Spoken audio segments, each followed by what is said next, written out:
Hey, what's up, Pittsburgh and Pittsburgh sports fans, Steelers Nation, Penguins Nation, and sports fans in general. Welcome to another version of Soul Take, a very special version of Soul Take today. We are going not 6 to 8 today. We are going 6 to 9, an extra hour. What? Yeah, that's what we're doing because it's a special week. It's a national holiday, everyone. National holiday. Kind of. Kinda. It's the Super Bowl week. And there's lots going on, not just in the NFL, but across the sports landscape. Okay, but everybody clear, okay, that Sunday for the Super Bowl for various reasons. And we're going to dive into a lot of those reasons today. All right, first of all, to do a proper introduction, my name is Kevin Cameron, and across from me is Mr. Ken Craig. What's up, going Ken? on? What's up, Kev? Hey, I'm ready to do this thing, Let's man. do it. I am Let's ready do it. to do this thing. Our guy JT, he's still out. He's somewhere he thought he was getting away from this cold weather. He's lucky. But you know what? Well, it's cold for probably, I would say, 85% of the U.S. Yeah. Dealing with some type of cold. Sure. So he might be a little bit better. Tell you what, though, the past few days, it's cold, but it's like the warmer side of cold compared to how it was earlier. Yeah. So it's starting to get a little... everything is relative, right? Yeah, it's all relative. Everything is relative. You know, when you go from a few days ago, Ken, with wind chill and everything, minus 10, minus 15, to a solid 25. Oh, it's tropical. It is tropical. Yeah, I mean, the snow hasn't moved because it's all frozen, but hey, you know. Yeah, you have to hop on that snow pretty quick. Yes, you do. If you don't hop on that snow pretty quick, it hardens up and it's harder to move. And since you mentioned that too, I mean, we are broadcasting from the historic Hill District here in Pittsburgh, Pennsylvania. And we have this beautiful studio where we can see people down below, right? And I was looking earlier today, Ken, and I'm seeing senior individuals walking around, and I had a lot of concern with that snow and ice out there that, you know, I wanted to make sure those individuals were safe walking around. I see people in wheelchairs, not able to use the sidewalks because the sidewalks aren't cleared, so they have to come on the road, which is very dangerous. So I pray for everyone, just not here, but elsewhere that's dealing with these unsafe situations to be as safe as possible. Yeah, and I think it's really important to remember that not everyone commutes via their own vehicle. And so whenever the snow plows go through your streets, city, and, you know, it's all pushed out of the way for your car, well, that's blocking someone else, you know. So I do think I experienced it walking down to the PPG Paints Arena for the you walked. Oh yeah, well, not from Murraysville. Okay, well, I thought maybe you parked up here because we're a couple blocks away. Yeah, well, yeah, that's when it's spring and fall. Absolutely, you know, I parked up here. I got you. But when it's this cold, I parked down on Fifth Avenue. Okay. and pulled into the parking lot, and the lot attendant said, "Park here." So I pull in, and when I pull in, I felt like, oh, they didn't touch this parking lot. And my car got stuck in the parking lot before, like, I didn't even get out of the car yet, and I was stuck sideways. So just be careful out there. I mean, I got out safe. I had to dig myself out with the windshield wiper scraper, and then I went and parked at another parking lot. But be safe out there. You know, you don't know what's under the snow. Don't drive over anything unsafe. But, you know, if you see someone that needs a little bit of help walking down the street, please take a moment and help them. Everyone needs help from time. Definitely. All right, let's get to our business for the show. As we mentioned, this will be a 3-hour show, special edition of Soul Tape, 6 to 9 p.m. If you want to call in, the number is on your screen. In addition to that, it's on the website. So if you're listening on the radio platform, you can just go to our website and check out the number and give us a call, but I'm going to give it to you anyway. 412-213-8995, or you can text us at 412-218-3888. We also want you to connect with us on our socials. Go to our website, pghdsen.com, and connect with us. Also, check out our full radio schedule on the website for our 24/7 music programs. And please, please subscribe to our YouTube channel if you haven't, as well as our radio platform. We have outstanding content on both. You take a look at our radio schedule. We have so much going on, as I indicated. Find what is right for your soul. That's what we like to say. That's the way we get down up in here. All right, so regarding sports, Ken, okay, the number one priority we have here in the city of Pittsburgh, I shouldn't say the number one priority, but it's a top priority, right?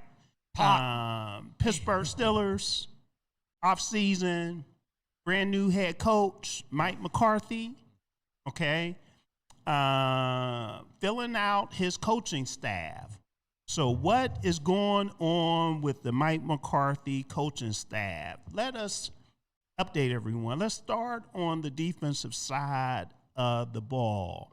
And I'll put a post out after the show as well regarding this information, okay?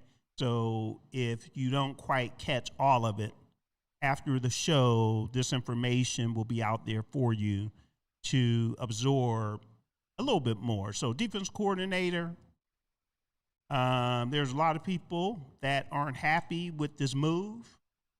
However, there were a lot of people not happy with the head coach decision as well, and I'm not sure if that's grown on people or not. But Patrick Graham has been hired as the defensive coordinator. He's let me just say this. He was brought in to the Steelers, and I believe that this is very important, Ken, because we know Mike McCarthy, he's more focused in on the offensive side of the ball. He'll be calling plays.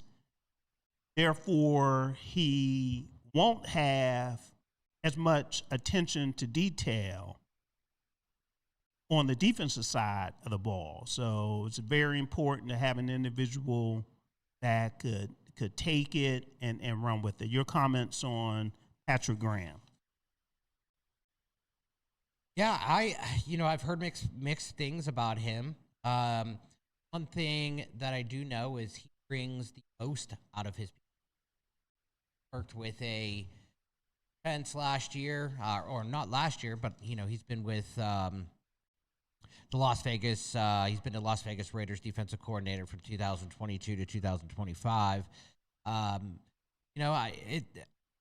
Did his units struggle to find success? Yeah. But were they kind of mid-tier in terms of rankings? Yeah.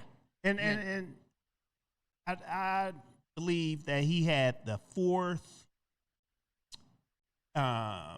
not worst, but the fourth lowest, I should say, payroll when it came to defense. However, he was able to get that unit to have middle-of-the-road success. And that's what I meant by getting the most out of your people.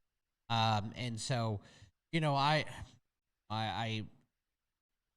was questioning the hire. I didn't know much about him. I will admit that. Since he's been hired, I've been kind of looking into who he is, what he's done. I mean, he's been around for quite some time. I mean, he's got a ton of experience. He's played in a variety of different defensive roles: New England Patriots, New York Giants, Green Bay Packers, Miami Dolphins, Raiders. Any of those stick out? Sure, New England Patriots from 2009 to 2015, right? Yeah. I mean, but I've heard good things about it. I think people are starting to come around to it. But something I do like is that they're putting a lot of people around him as well. Definitely, and we'll talk about those people as well. But right now, we have our first caller of the night, and what you know it, Diva. What's going on, Diva? All right, we can't hear Diva, so Diva, hold on tight. Let me make an adjustment, and let's make sure we can hear each other. Okay, Diva, can you hear me? I can hear you. Can you There hear me? we go. We can hear you. What's going on? All right. First of all, where are you calling from? Are you calling from Hawaii, Japan, Alaska? Where are you calling from? I wish. I'm calling from Pittsburgh, Pennsylvania, and it's cold here. Yes, it is. Yes, it cold and snowy. So, well, what do you have for us, I Diva? can't. All right, two things real quick. The new head coach of the Pittsburgh Steelers, it is what it is. We have them, so I'm going to give them a chance. I'm still not happy. The second thing is I think Aaron Rodgers should come back. And really? They should.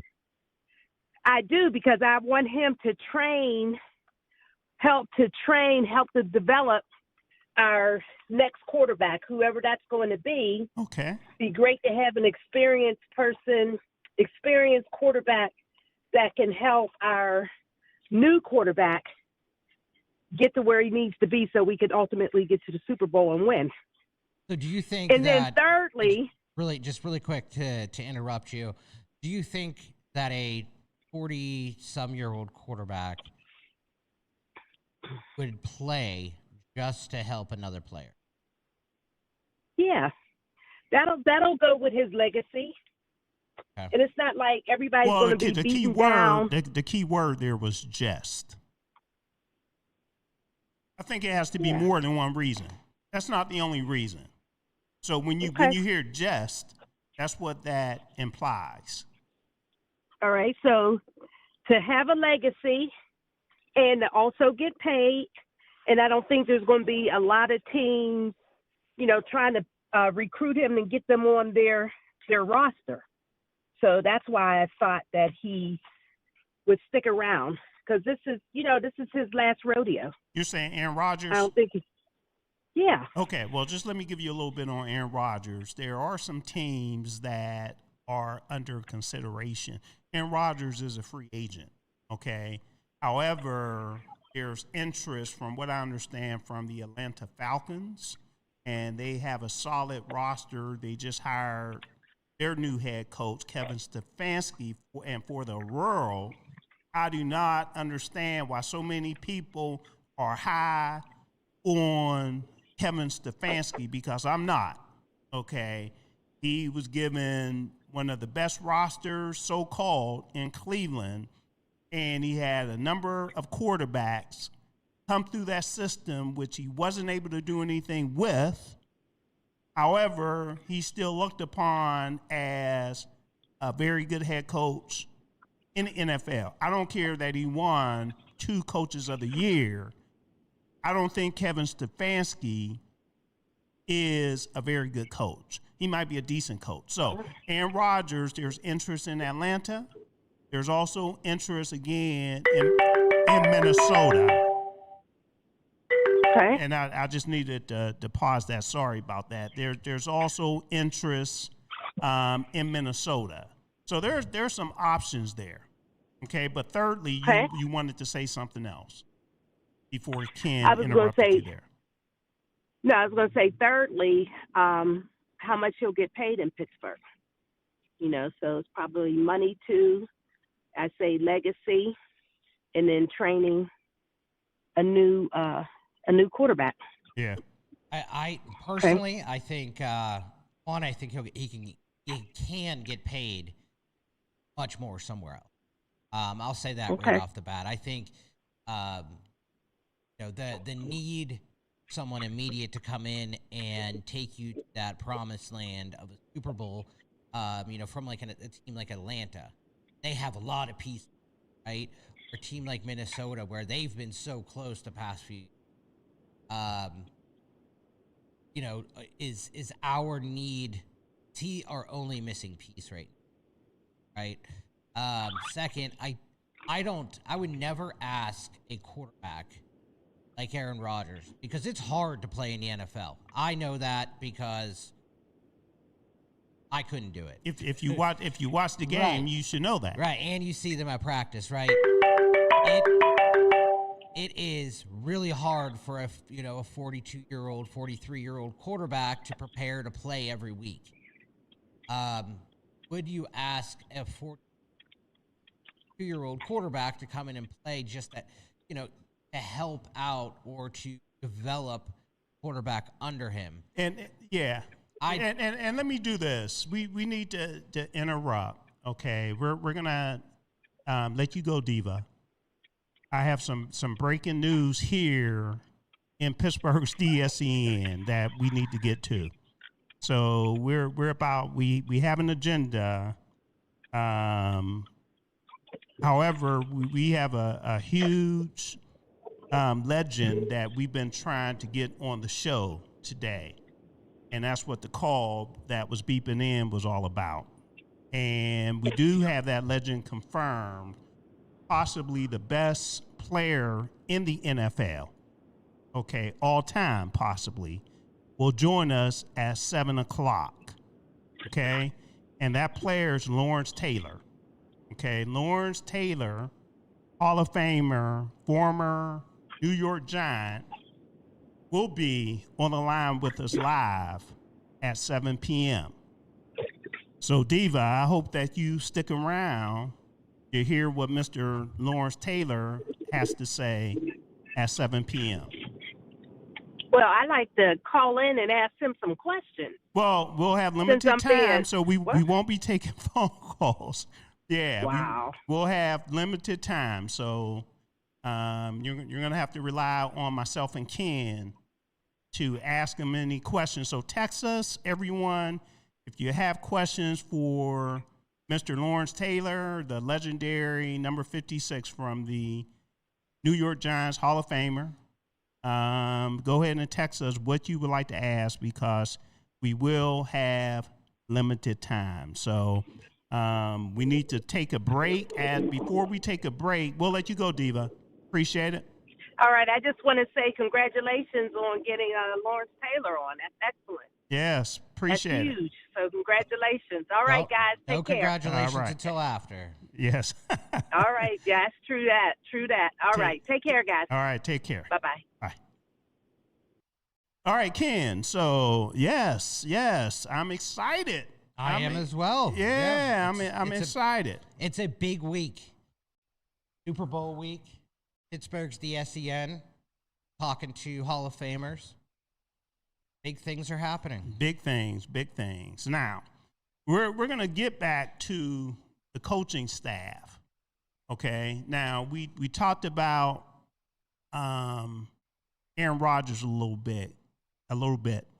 So I'm going to cue up this break so we could make the logistic connections with Lawerence Taylor, the legendary linebacker. But I need a little bit of time here, Ken. So if you could give your perspective on Aaron Rodgers. Do you want Aaron Rodgers back as the Pittsburgh Steelers quarterback in 2026? Yeah, back to Diva's question there. I wouldn't want Aaron Rodgers back in terms of having him focus on development. I wouldn't want him back, as a bridge quarterback or for Howard to learn from him, or all those things that we wanted quarterbacks to do under Ben Roethlisberger. It doesn't happen. It doesn't work. I think that looking for a cost-effective way to help increase your most of the year, so it was really tough for him to get any kind of development. But that's something that I believe has to be about the mentee and mentor relationship. I don't know what kind of relationship, and I know it was at least positive. It wasn't negative by any means. I've seen him at practice, right, and they always talked, and you could see him interacting well together. But bringing a 42-year-old quarterback who has to prepare on a weekly basis to play football against best of the best on the field and still compete and bring his team wins and find open receivers and game plan each and every week. I don't want him here just to help another quarter. Do I think he still has enough to win? I think he can get us through a regular season like he did last year. I think we would need more pieces. But when you're revamping a team, when you bring in a new head coach, I don't care if they have history or not. To me, I think you kind of start fresh, right? I'm a big believer in let's change the tone of the team if we're changing the tone of the team, right? We don't go halfway. Don't stop halfway out of fear of losing, or out of fear of who's sitting on the bench and what they can and cannot do. Will Howard may not be able to do what Aaron Rodgers can do right now, but maybe in a few years with experience, maybe he might be halfway there. But I know one thing he can do is he can move. He can move in the pocket. That may be a benefit. So I don't know. I know it's not a great class of free agents for quarterbacks. Do I think Aaron Rodgers can come back? I think he can. I think it'll be okay if he comes back. But I feel like he was here for Mike Tomlin. Can and okay, but do you want him back? No. Okay. Not because I didn't appreciate him here. You know what I mean? It was fun while he was here. I think I gained a better perspective of who Aaron Rodgers was as a human, as a player, as a man. I gained a lot of respect for him.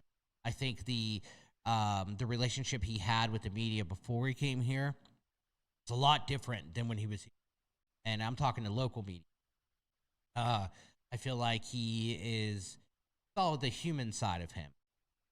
And I appreciate what he did for the Steelers in an effort to get us to where we wanted to go. But we didn't get there. And bringing him back for a second round, I feel like would be, I don't know. It's a lot of pressure on someone that's at the end of their career. All right, cool. All right, so I think I don't want Aaron Rodgers back. Okay, I didn't want him back last year. I didn't want him last year, and it worked out. I was happy that we brought him in last year.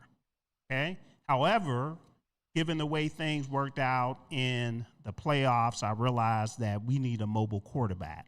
We have to move on or move forward sometime. Why not now? Okay, why not now? Can he get us where we were last year? Sure, he could. But again, if it's up to me, I would say thank you. It was a nice year. We need to move forward. Okay? So what we'll do here on Soul Tape, we'll move forward as well. And we're going to take our first break of the day. When we come back, we'll continue to give you updates on Mike McCarthy's coaching staff. We only got to the defensive coordinator before the big news broke. okay, that we will have the great number 56 Hall of Famer Lawerence Taylor on the phone with us at 7 p.m. Stay tuned. Yeah, stay tuned. Tell your friends, tell your family, share, send that text out. Put it out there on social media that possibly the best player in NFL history will be joining us.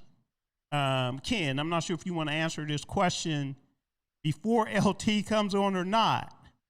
It's questionable as far as the best in the NFL, arguably. Yeah. I'll say. But what about defensively? Is it unanimous? Unanimous. Unanimous? Yeah, it's unanimous. I think so. Whenever you hear every so. head coach be Right. unanimous, Right. I don't think our opinion matters if every single head coach is unanimous on that decision. Yes, he has that title. Okay, great. All right, so we'll take our first break of the day, and when we come back, we will get back to the Steelers and Mike McCarthy's coaching hires, and we'll be right back. Looking for a cost-effective way to help increase your company's bottom line? Look no further than Soul Pit Media. With our award-winning print, internet, podcast, and Soul Pit television options, we can help your business get to that next level. For more information, contact Craig Dawson at 412-407-7685. That's 412-407-7685. And let Soul Pit Media take you to that next level. Business owners thinking about back-to-school promotions and replacing summer flavors with pumpkin? What about your taxes? Reduce your stress and tax liabilities by planning for tax time now with Cameron Professional Services Group. CPSG takes your goals, values, and visions to create a custom tax plan catered specifically to your business. We work closely with you to ensure that as your business grows and goals shift, so will your custom plan. Located in the Hill District in Pittsburgh, PA, CPSG is a CPA and consultant firm, providing services in accounting, auditing, tax planning and preparation, community development, and operational management. Call Cameron Professional Services Group today at 412-251-0607. Have you had the Beat by Niche experience? Beat by Niche is one of the top makeup artists in the city of Pittsburgh. She's touched the face of Cardi B, love and hip-hop personalities, and various Steeler wives. If you have not sat in her chair, what are you waiting for? Visit beatbyniche.com to schedule your special makeover for all occasions, weddings, graduations, proms, photo ops, and more. Visit beatbyniche.com and experience the touch of excellence. Pittsburgh, it's an old school party. Yes, each Saturday we throw it back with some of the best old school music, funk, R&B, old school, rap, hip hop, and all the jams that make you move and dance. Yes, check it out. Each Saturday right here on Pittsburgh's DSEN. All the old school jams, 6 to 11 p.m. Pittsburgh, have you seen our Sunday radio schedule? Ooh, it is lit. Start the day off with our Sunday gospel music from 7 a.m. to 3 p.m. It will inspire you and have you praising the Lord. Then from 3 to 8 p.m., we bring you Sunday jazz melody for all the jazz lovers. Then cap off the night with the Quiet Storm from 8 to 11 p.m. to hear the best smooth, romantic, and soulful R&B sounds of yesterday and today. All that each Sunday on Pittsburgh's DSEN, the place for soul.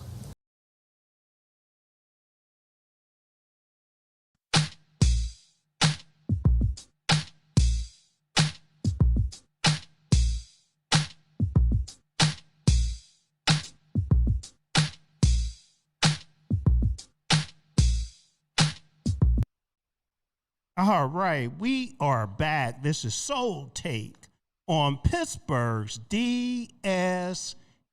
My name is Kevin Cameron. Ken Craig is across from me, and we're just so excited to share the news that the legendary number 56 linebacker from formerly of the New York Giants, Hall of Famer Lawerence Taylor, will be joining us live here at 7 p.m. Who is he? Lawerence Taylor. 10-time Pro Bowl. 10-time. Well, what about 8-time All-Pro. There you go. All-Pro. 2-time Super Bowl champ. That's what I'm looking for. 86 MVP.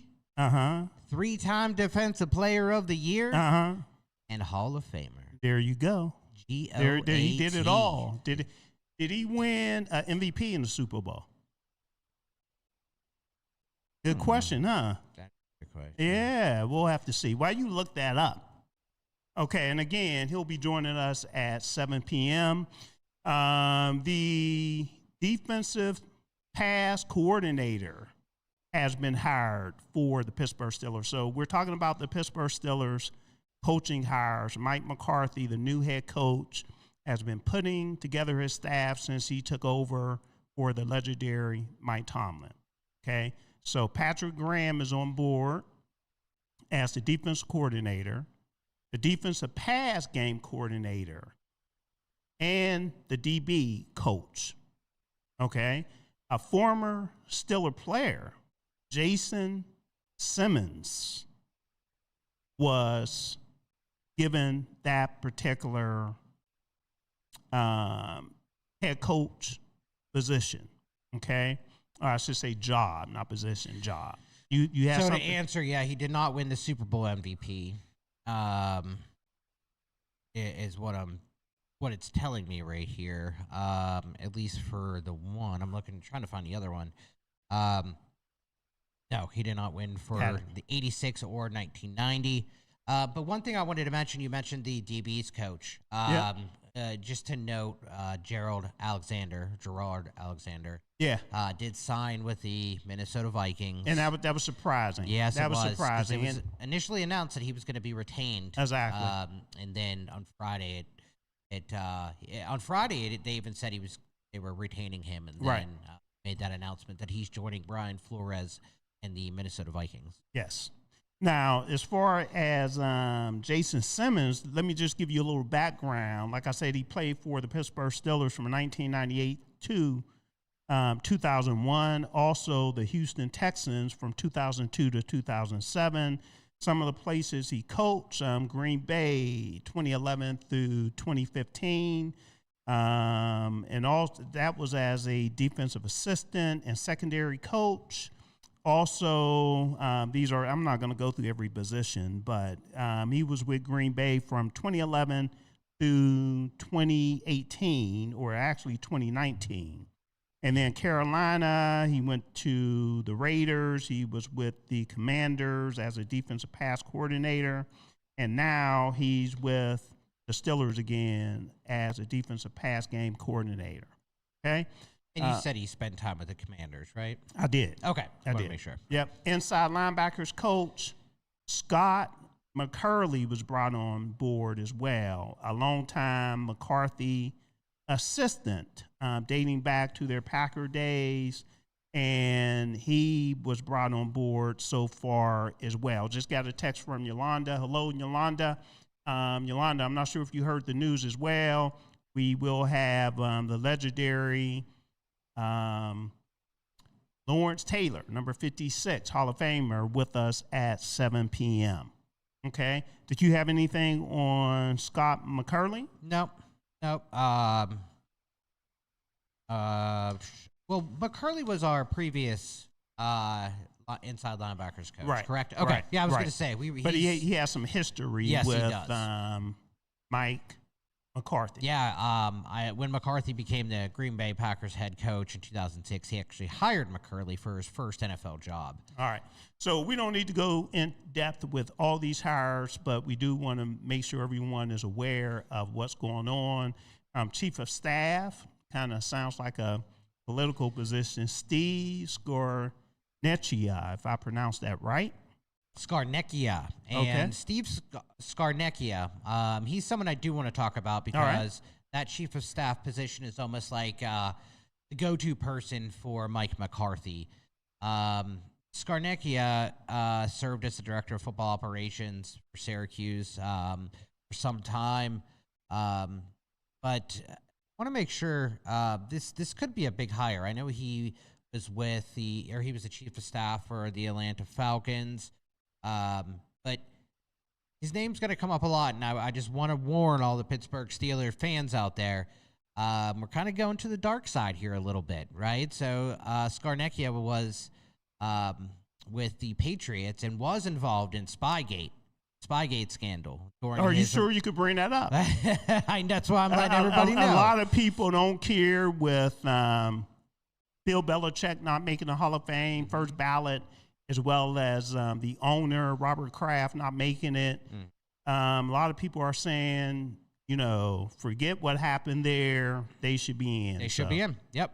And I'm just, but he also spent time with the Denver Broncos in the video department. He was fired from there for filming the San Francisco 49ers walkthrough ahead of a game. So, but he is the chief of staff here. That was a long time ago. No scandals or anything like that. He wasn't banned from the league or anything like that. I think this is a good hire. I think that he can bring a lot to the team. And something I'm really liking is they're having some different type of positions on the team, right? Yeah. Not just coordinators. They're bringing in some quality people here that that can really make an impact in the organization. All right, defensive line coach. This was a surprise. Demonta Petco, former Bengals standout, will be, again, the defensive line coach. He brings on-field experience and coaching development.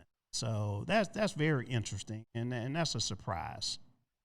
Yeah, definitely a surprise. To be honest with you, the Steelers' previous defensive line coach, I would have liked to, I think Dunbar, his last name. Yeah. I forget his first name. Carl Dunbar. Mm-hmm.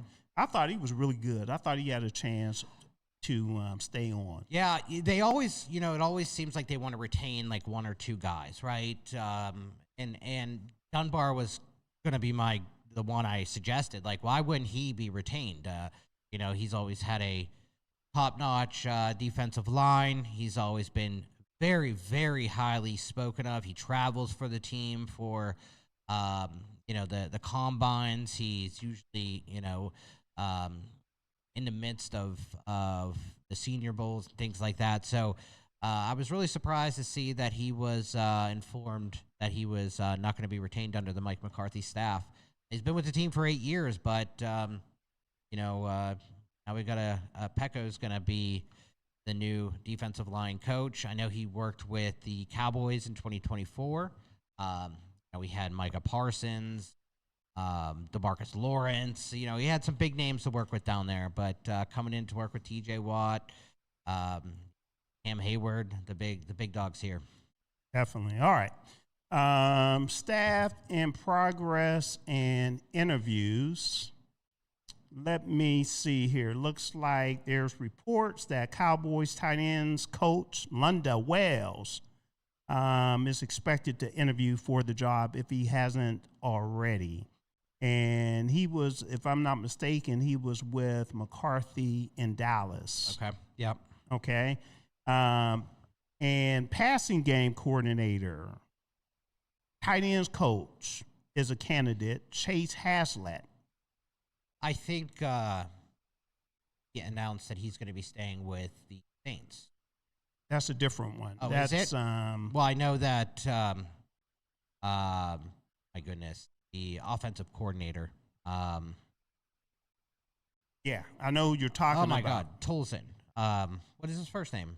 Scott? Scott Tolzien? That sounds like it. Yeah, there was a lot of talk that he will probably be the hire, and then that didn't fall through. Yeah. Okay, so based on my understanding, the Steelers are still looking for that offense coordinator. And as I just indicated, the passing game coordinator and tight ends coach, Chase Haslett, will be considered. Okay. Let me see, just to go over it, make sure I didn't miss any, and I see I did miss some here. James Campen is the new offensive line coach. And then we have Jerry Evans is the new assistant offensive line coach. Running backs coach is Raymond Chinyoung Sr. Wide receivers coach, Adam Henry. And quarterbacks coach, and he's being retained from the Mike Tomlin staff, is Tom Art. And I think we might have talked about him last week, yes, if I'm not mistaken. So there you go. So those are some individuals hired and positions that are still outstanding. Anyone, someone we need to talk about that I thought the Steelers should have considered looking at, and maybe they didn't look at Schwartz from Cleveland, that defensive coordinator. Maybe they didn't take a look at him because I guess he still has years under his contract, at least one more with Cleveland, if I'm not mistaken. Yeah. What's his name? Jim Schwartz. Yeah, well-respected defensive coordinator. I think the one thing that stands out, and the reason why I always thought he wasn't going to be a Steelers defensive coordinator, is because he is such a 4-3 guy, right? His system has always been 4-3. It was like Good that. point. Yeah, it was like that with the Eagles when he was there. It was like that with the Browns. It was like that when he was head coach of Detroit Lions. So I didn't think that ever be, someone that's a diehard 4-3, having them transition to a 3-4. I mean, it's a difference, but they may want to bring their system. So he's on a contract through 2026. Okay. I did hear the new head coach of the Cleveland Browns make a few remarks about during his press conference about Jim Schwartz. If anyone hasn't heard that, go look up the new head coach of Cleveland Browns, making sure everybody knows that it's not Jim Schwartz who's playing the games. It's the defensive players who are playing the games. And interesting. He came here for the defensive players, not for Jim Schwartz. I didn't like that hire. I guess in a way I do. Sure. Okay, the head coach. I'm confusing people now. Let me break down what I'm talking about. Cleveland Browns did not hire Jim Schwartz, who was a candidate for the head coach position. They actually went with Todd Monken. Todd? Is it Todd? Yep. Todd Monken, okay, who was the offense coordinator for Baltimore, right? I don't think he's a head coach. We talked about this before. There are some coaches that are just good at what they do. To give you an example, Dick LeBeau, that coached here many years for the Pittsburgh Steelers, wasn't a head coach, but he was very good as a defensive coordinator. Didn't he wasn't he a head coach? For Cincinnati. That's for right. Cincinnati. Yep. Right? And it's kind of like, I hate to use this analogy, but it's kind of like being an actor, right? Where you get typecast. Mm-hmm. Okay? You're the funny guy. You're always going to be the funny guy. But you're always working, right? Right. You're always, everybody wants to be in a position like a Denzel Washington where you could pretty much do it all. Sure. All kind of roles you can do. If you want to be a preacher, if you need to be a preacher, you could be a preacher. Yeah. If you need to be a thug on the street, with an automatic with an automatic weapon, you could do that. Absolutely. Okay, or if you want to be a stay-at-home dad, he could do it all. He could do it all. Okay, however, there's only a few of those. Yeah, you're right. You know who else that could do it all like that? Who? Jamie Foxx. Yeah. Oh yeah. Jamie Foxx. Singer. Yeah. Singer, rapper, comedian, actor, rapper, but he can play all kind of roles. Yes, he can. He can play all kind of roles. So Yeah, man. But, Some people just get back to coaching. Some people are just good defense coordinators and not good head coaches. And from a Cleveland Browns standpoint, okay, I think they messed up. But since I don't like the Browns anyway, it's a good thing. Well, and keep in mind, I mean, he hasn't been a head coach since 2013, 2015, when he was the head coach of Southern Miss, right? And then he went to the Tampa Bay Buccaneers as the offensive coordinator, and then Cleveland Browns as the offensive coordinator in 2019, then was hired by Georgia to be their offensive coordinator in 2020-22, and then to Baltimore as their offensive coordinator, and now back to the Browns as their head coach. So, I know he got his name from the, he got extra famous again, or extra popular again, from his national championship with Georgia, and then went to Baltimore. But, that was the only time he's really been a head coach, is his time at Southern Miss. So we'll see what happens. Now, let's move on to the big game this week. Can I say one thing? Okay. It's such a Browns hire. Right. Let me just throw that in there. Yeah, you're right. It's such a Browns hire. You're right. So go ahead. I'm sorry. Yeah. And on that note, too, I know we're going to talk NBA. Something I learned today with the trades that went on in the NBA and the people that's being considered. Jim Haslett, if I pronounce his name right, is the owner of the Browns, but he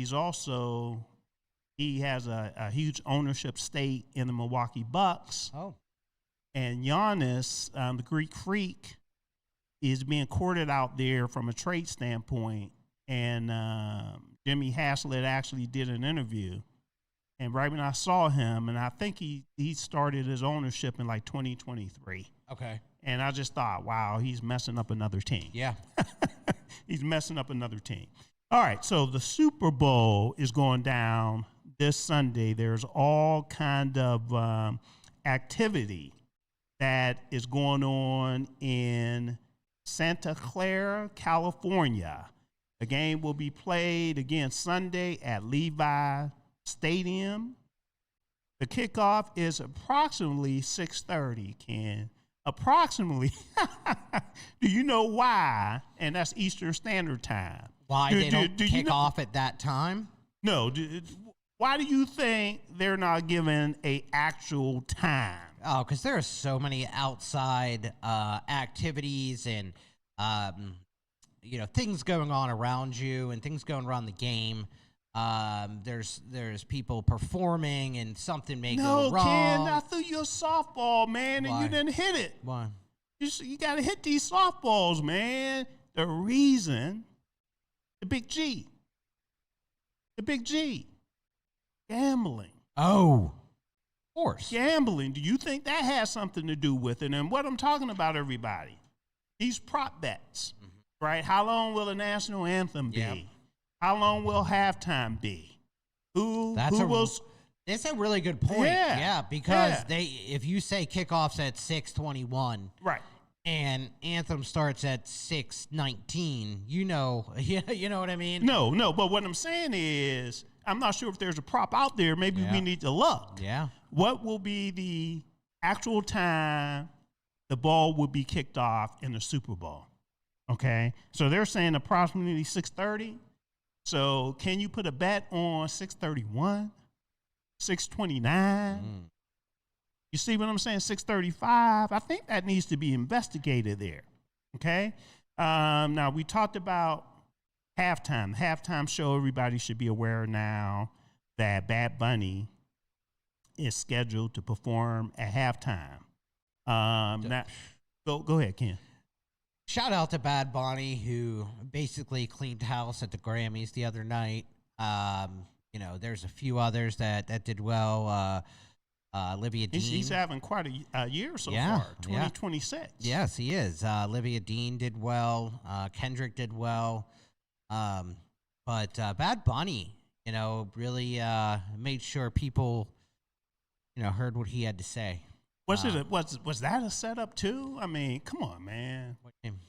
No, he's going to be the halftime show was the NFL in cahoots with the Grammy Association or whatever they're called? Well, I didn't know this, but did you know that because he is the halftime show performer, he could not, under contract, perform at the Grammys?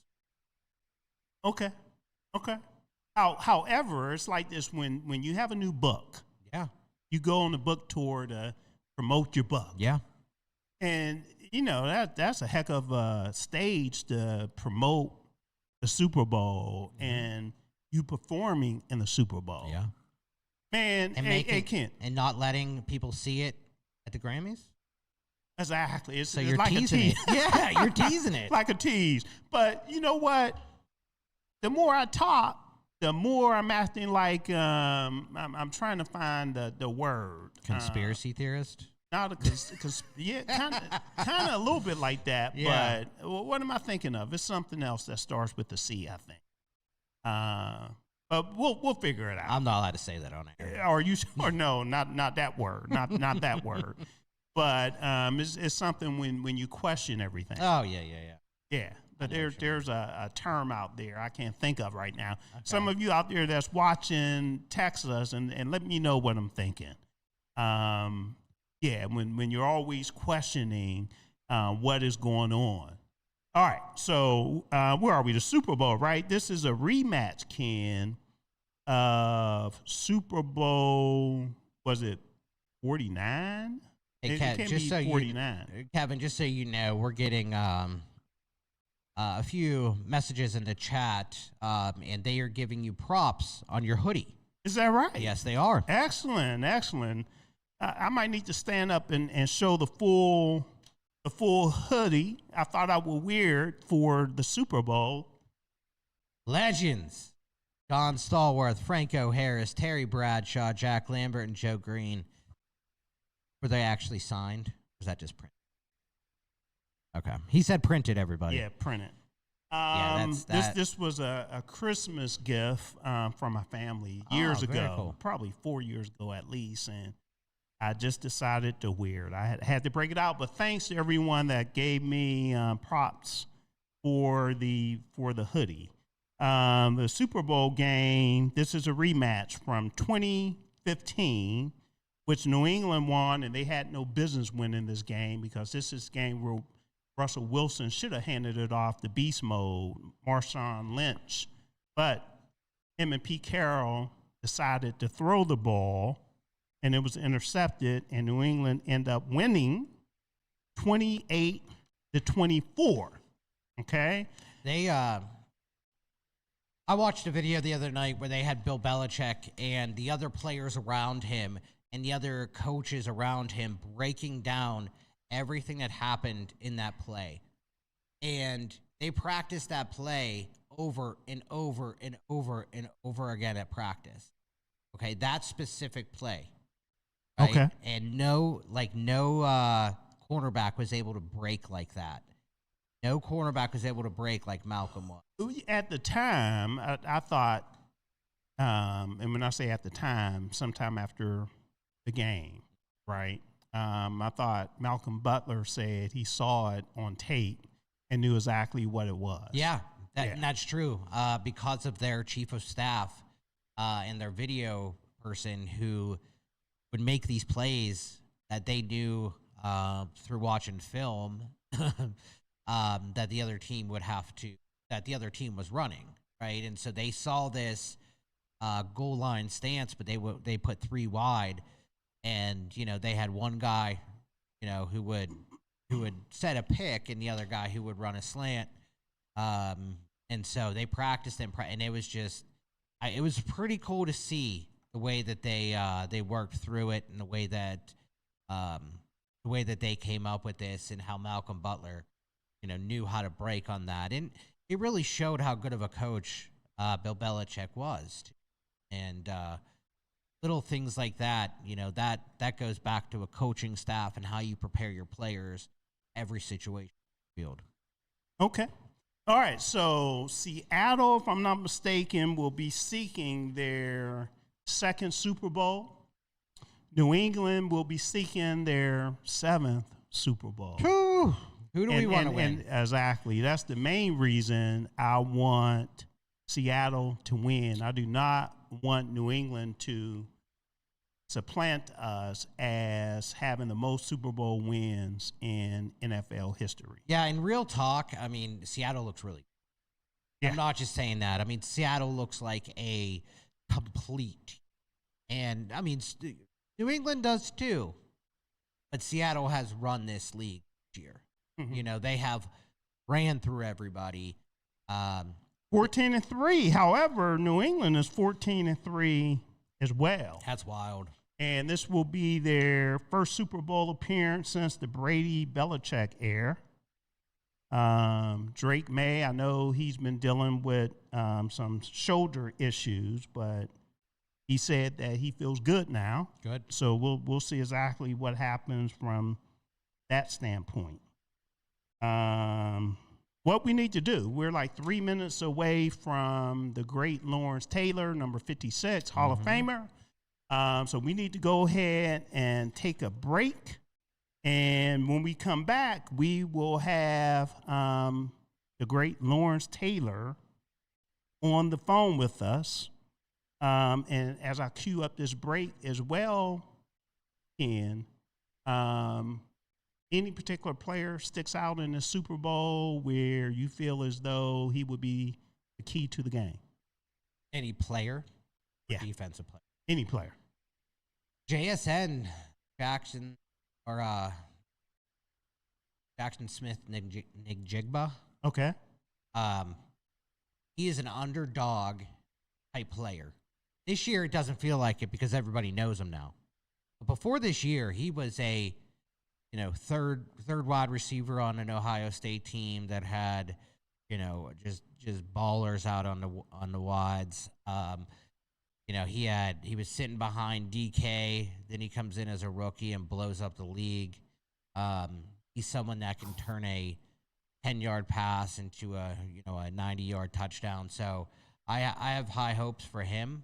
I think he is a baller. Cool. All right, so we'll go ahead and take our second break of the day. Again, everyone, we are here until 6 to 9. We need to get the great Lawerence Taylor on the line, and we will be back, and we will have quite a few questions for the great Lawerence Taylor, and we'll do that when we get back. Looking for a cost-effective way to help increase your company's bottom line? Look no further than Soul Pit Media. With our award-winning print, internet, podcast, and Soul Pit television options, we can help your business get to that next level. For more information, contact Craig Dawson at 412-407-7685.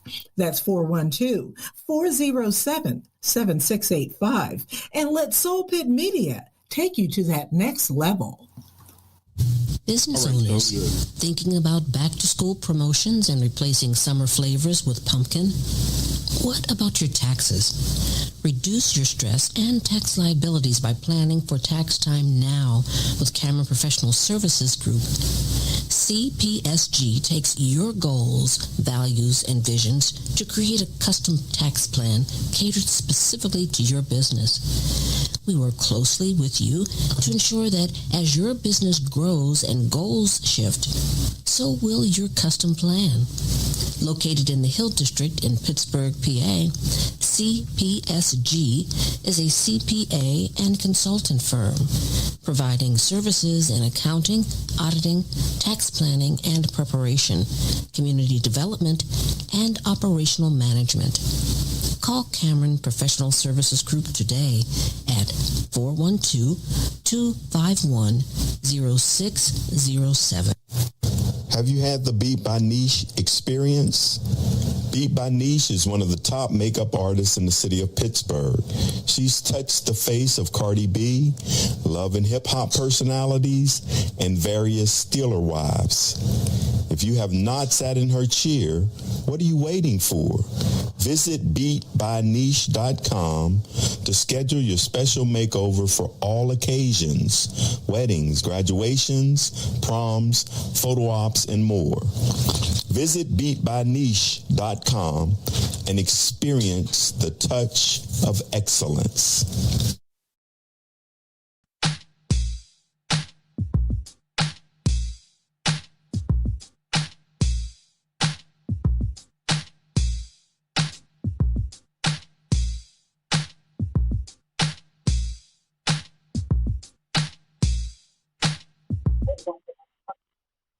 All right. We are back. Welcome back to Soul Take on Pittsburgh's DSEN. My name is Kevin Cameron, sitting here in the studio talking NFL with Ken Craig, and I am so happy to have on the line one of the greatest players in NFL history, the greatest defensive player in NFL history, number 56, Hall of Famer, LT, Lawerence Taylor. Hey, what up? How you doing? What's up, my brother? How's everything? Everything's good. You know, I'm telling you, I living life the way it should be. Lived. Hey, you know? That's what we love to hear. And I understand you're a golfer, too. Man, that's what I do. Man, shit, I every day I try to get out there and hit a couple of balls. You know, I am not really hitting the ball real well now because I had a eye stroke a couple months ago, and it's just getting worse. So, but I still get out there and try to hit that ball and make it do what I want it to do. Yeah. Okay, we love to hear. How are you feeling? How are you recovering from your medical? Yeah, I'm good. I'm good. I mean, well, yeah, I'm good. Everything is good. And guess what, man? Sunday, I just got married again.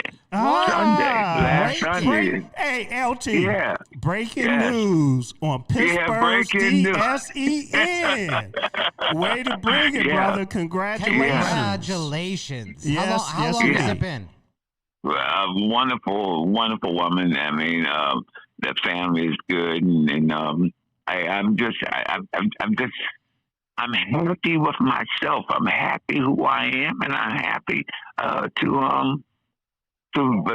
still be out here doing what I do. Okay, you cool. know? All right, now I know we have limited time, so we want to make sure we get some questions in regarding your football career. As I made the intro, I said possibly you might be the best player in NFL history. And if not, who? I love it. All right. I feel you. Now tell me, LT, is there a quarterback in the NFL that you played against that you didn't have a chance to sack and you wanted to sack him so bad? A quarterback that I played against that I didn't have a sack against? Yes. I don't know if that's possible. I don't think that's possible. You don't think that's possible? The only person that I wish I was back in his era where I could sack was Tom Brady. Tom Brady, man, listen, and he got away with a lot of shit. Okay, we agree. And he got away with a lot of stuff. He should, but I would have loved to have been able to play against him. Yes. Now, since you mentioned Tom Brady, tell us about your boy. Okay. Now they say he got snubbed for the Hall of Fame. We're not going to go there. Oh no, but listen, that is ridiculous, man. Yeah. How can you be? I mean, hey, he's won more Super Bowls than any other coach. I mean, he's a mastermind. I mean, don't get me wrong now. Right. When he was coaching for the Giants, you know, he started out as assistant special team coach. That's like the water boy. Okay. Yeah. Okay. And then he moved his second year to special teams coach. And then his third year, Bill Parcells' first year, he moved to be the defensive coordinator. I mean, the guy is he's not that guy you want to talk to if you feel like talking. Yeah. He ain't that guy. But I'm tell you what, if you want to get a play right, if you want to know the defense, if you want to understand the defense, that's the guy to talk to. I'm telling you. And how does he not get into a first ballot for the Hall of Fame? Yeah. Man, like I said, it's all bullshit. It's all bullshit. I hear you. Hey, LT, what about these rules? Yeah. What about these rules today? Rules were different defensively. Overall, when don't you even play. get me started on the rules. I mean, don't even get me started on this. I just don't understand. Are we playing tag or are we playing football? Right. I mean, the guys are now. Hey, LT, I say if you don't want to get hit as a quarterback, when you pass that line, line of scrimmage, don't run. Go play basketball. Yep. Okay, go play something else. I mean, hey, listen, I don't understand it. I'll tell you what. And I know, I got suspended a lot. But I mean, I've been really suspended if I was playing nowadays. Now speaking of that, LT, this is Ken. Yeah. Do you ever watch today's edge rushers and look at some of their moves and think, yeah, that came from me? All the time. All the time. And the game is changed a little bit, and edge rushers have changed. And they got some really good ones out there. I'm telling you, they got some really good ones, and they all learned from me. Okay. They all learned from me. So, but I'm happy to see them. I'll tell you what, guys making money. Guys, me, man. Listen. If I would have made the money these guys are making now, I wouldn't be on this phone call. Yeah. Okay. tell us about we're here in Pittsburgh. We have TJ Watt, but tell us about Myles Garrett. Myles, he might win his second NFL Defensive Player of the Year on Saturday. He may win his second. God, how many did I have? Three, something like that. I don't know. I mean, and maybe one MVP of the league. So I have one of them. But anyway, Mark Garrett, great player. I mean, listen, he can bring it. And I sit back and I watch it nowadays. I just think this is easy football now. You can pick it up now. Yeah. I mean, you got some. If you're a player, if you're a real player, you can take advantage of what's going on with this NFL right now. Excellent. You can make it. You can take advantage. All right. I'm tell you what. I was thinking about maybe suiting up and coming back out there, but nope. Oh, wait. That goes right into a perfect question from one of our audience. We got like a minute and a half left. Yep. If you could play for any coach or any team right now, what coach would you want to play for? Right now, who would I want to play for?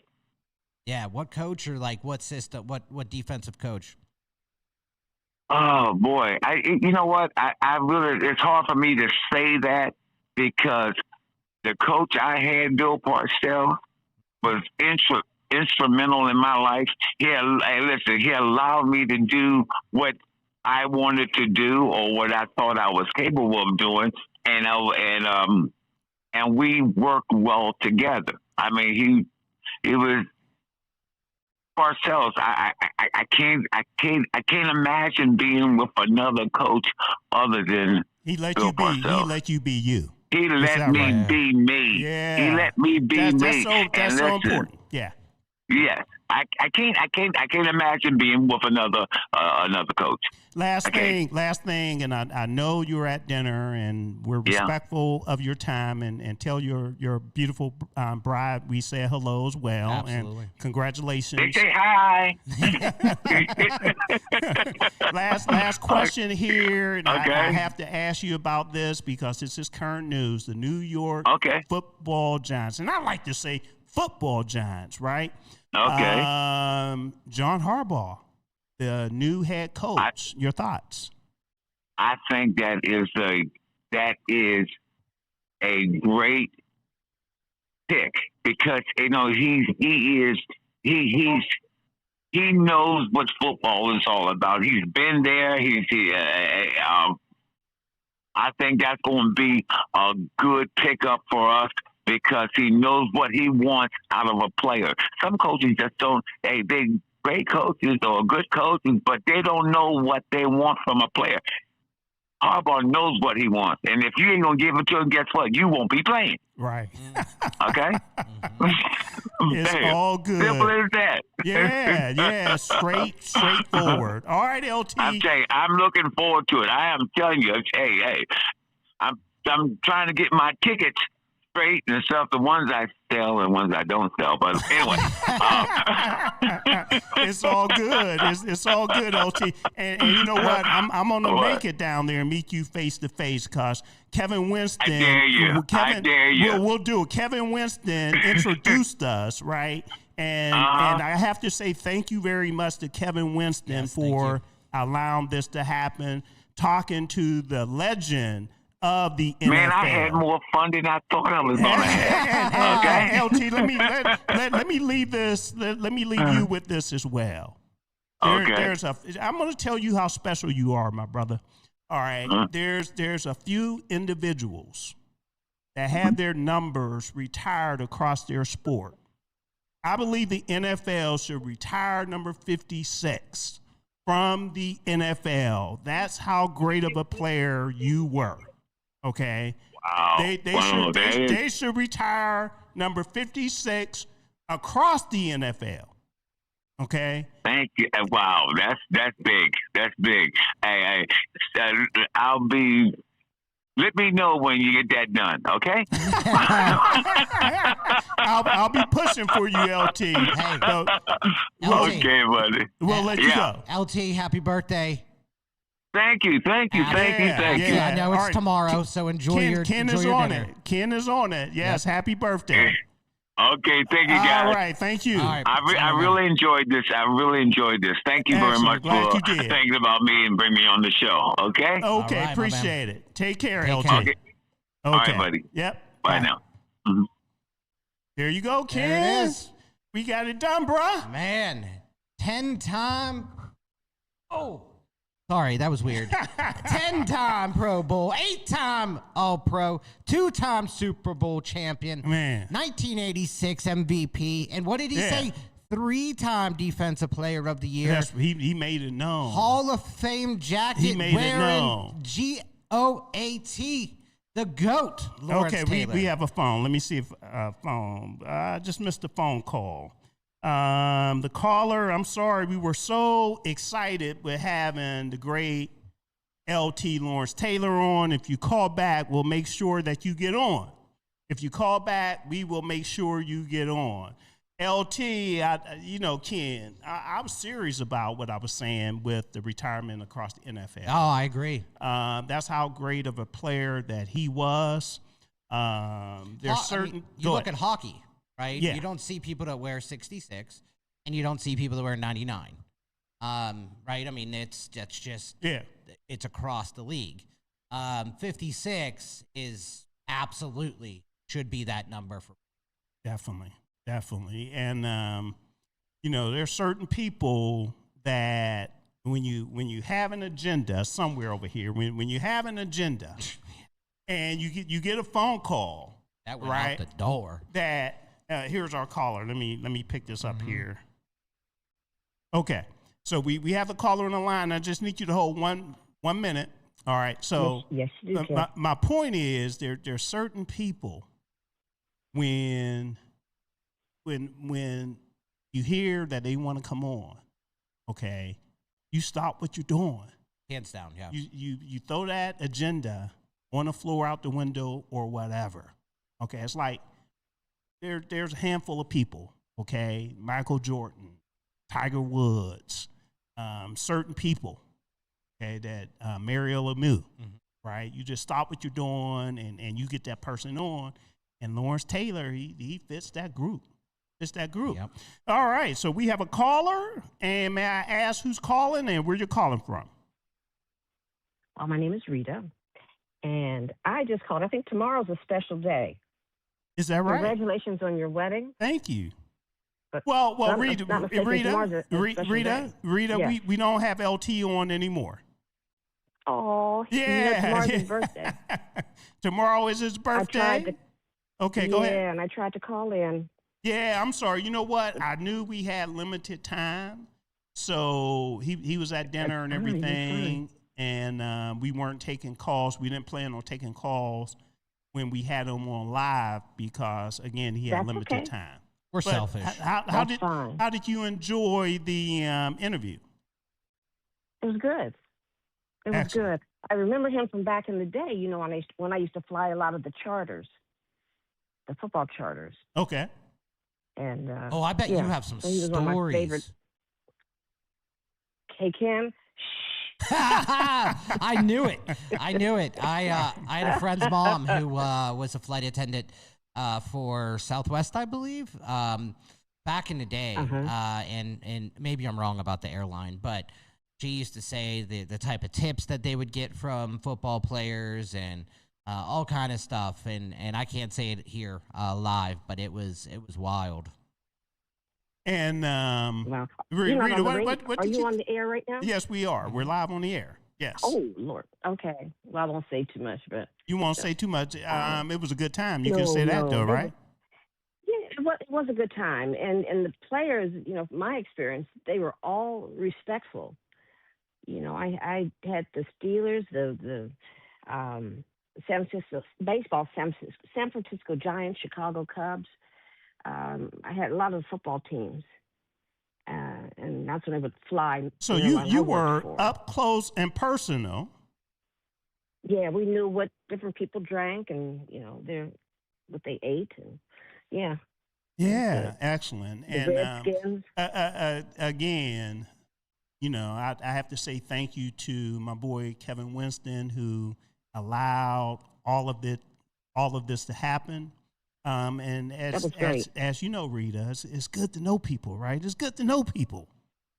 You know it. Well, and oftentimes it's not what you know; it's who you know. You're right. And I think most importantly, it's who you know, but also, you know, it's one, not taking advantage of people, and making sure that I'm a big believer in if there's a referral sent my way, or you know, I'm set up third party through somebody, that I treat that person with the highest amount of respect, right? And that's something Kevin carries himself with on a daily basis, and I think people know that about him, and that's why I continue to partner with him. Excellent. You know, excellent. That speaks and says it all. Yeah. Yeah. All right. Anything else for us, Rita? Good show. Appreciate it. No, that's it. All right. Good show. Thank you for calling in, Rita. I rarely do, but it was a good show. Thank you so much. Thank you. Absolutely. Thank you. All right. Talk to you later. Bye. Bye-bye. All right. I'm glad we were able to take that call, and there's a number of texts that are coming in regarding the interview as well. So thank everybody out there for your kind words regarding the interview. Okay.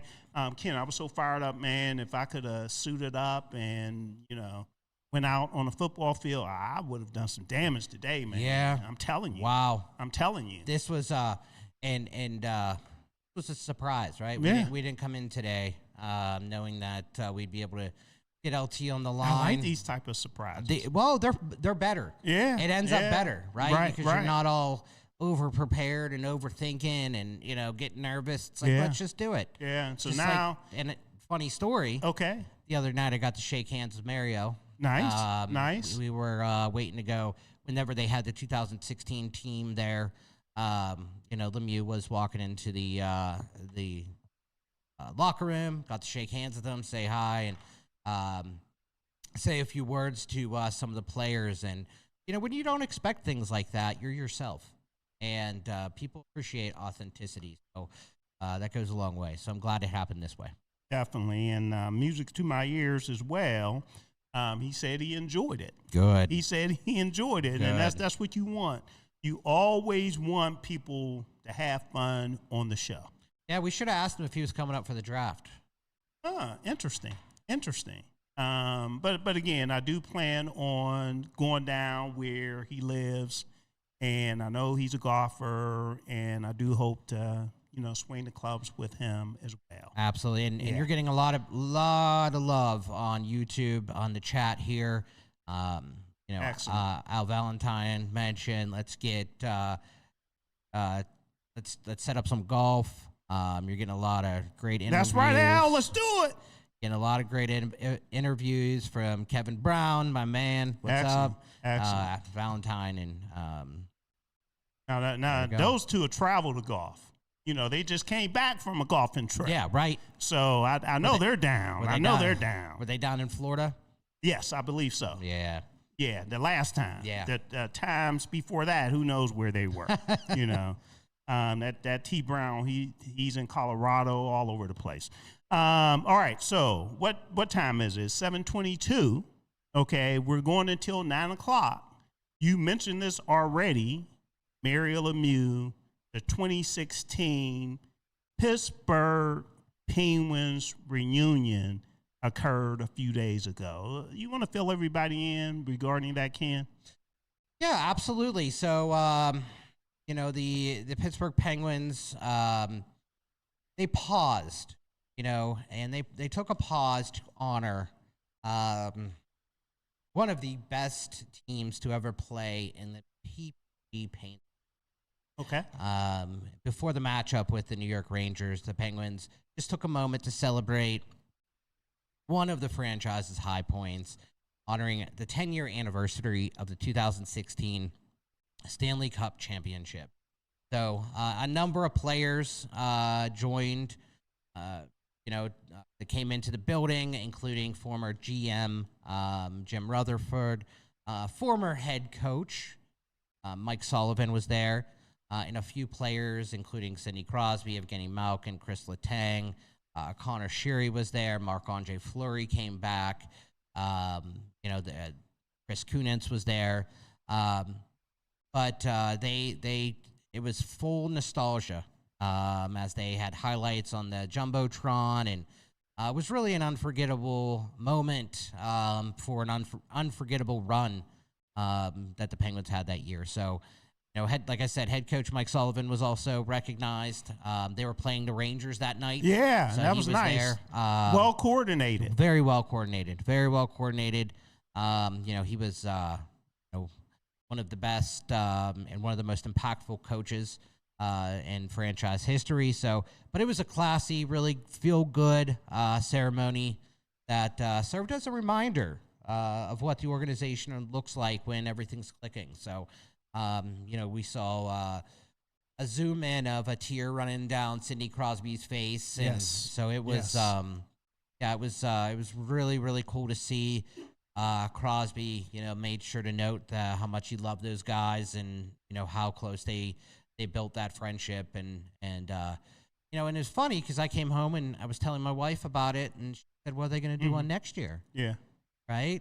Because they got the cup the next year too. 17. So, yep, 17. So we'll see. That's what, 5 in total. Yes. 5 cups. 5. I think 91. 5. Yes. 5. Yeah. 2009, 16, 17, 91, 92. Yep. Okay. Yep. So it was great. Just overall, just a great ceremony. It was good to see everybody there. It was really good vibes.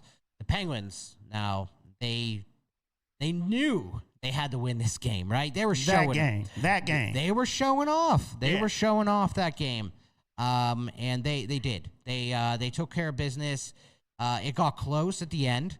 They almost let the team come back. And I would say they played a solid 52 minutes. But the last 8 to 9 minutes got squirrely real fast. They let up 4 goals in the final 9 minutes to allow the Rangers to. They allowed the Rangers to make the score look better than it was, but they held on 6-5. Okay, and who was in goal that game? Yeah, that was that would have been. Hold on, I'm sorry. And I know that Skinner. That was Stuart Skinner. Yep. Okay, and I know that win took them to 6 games, a 6-game winning streak. Yes, if I'm not mistaken. Yeah, the 6-game win streak ended last night. Right, against Ottawa. Yeah, 3-2. Yep. There was a lot of controversy. A lot in that game. Yeah. Explain the controversy. Oh man, well, yeah. Artur Shilovs was in net. The Senators are not a good team by record. Okay. But a good team in the style they play. They just match up really well with the Pittsburgh Penguins. Penguins came out flat, I'll tell you that much. But there was a late controversial goal that ultimately got the win, right? Mm-hmm. So the original play was they kind of got a man free. He was kind of on a breakaway. Is it Gio?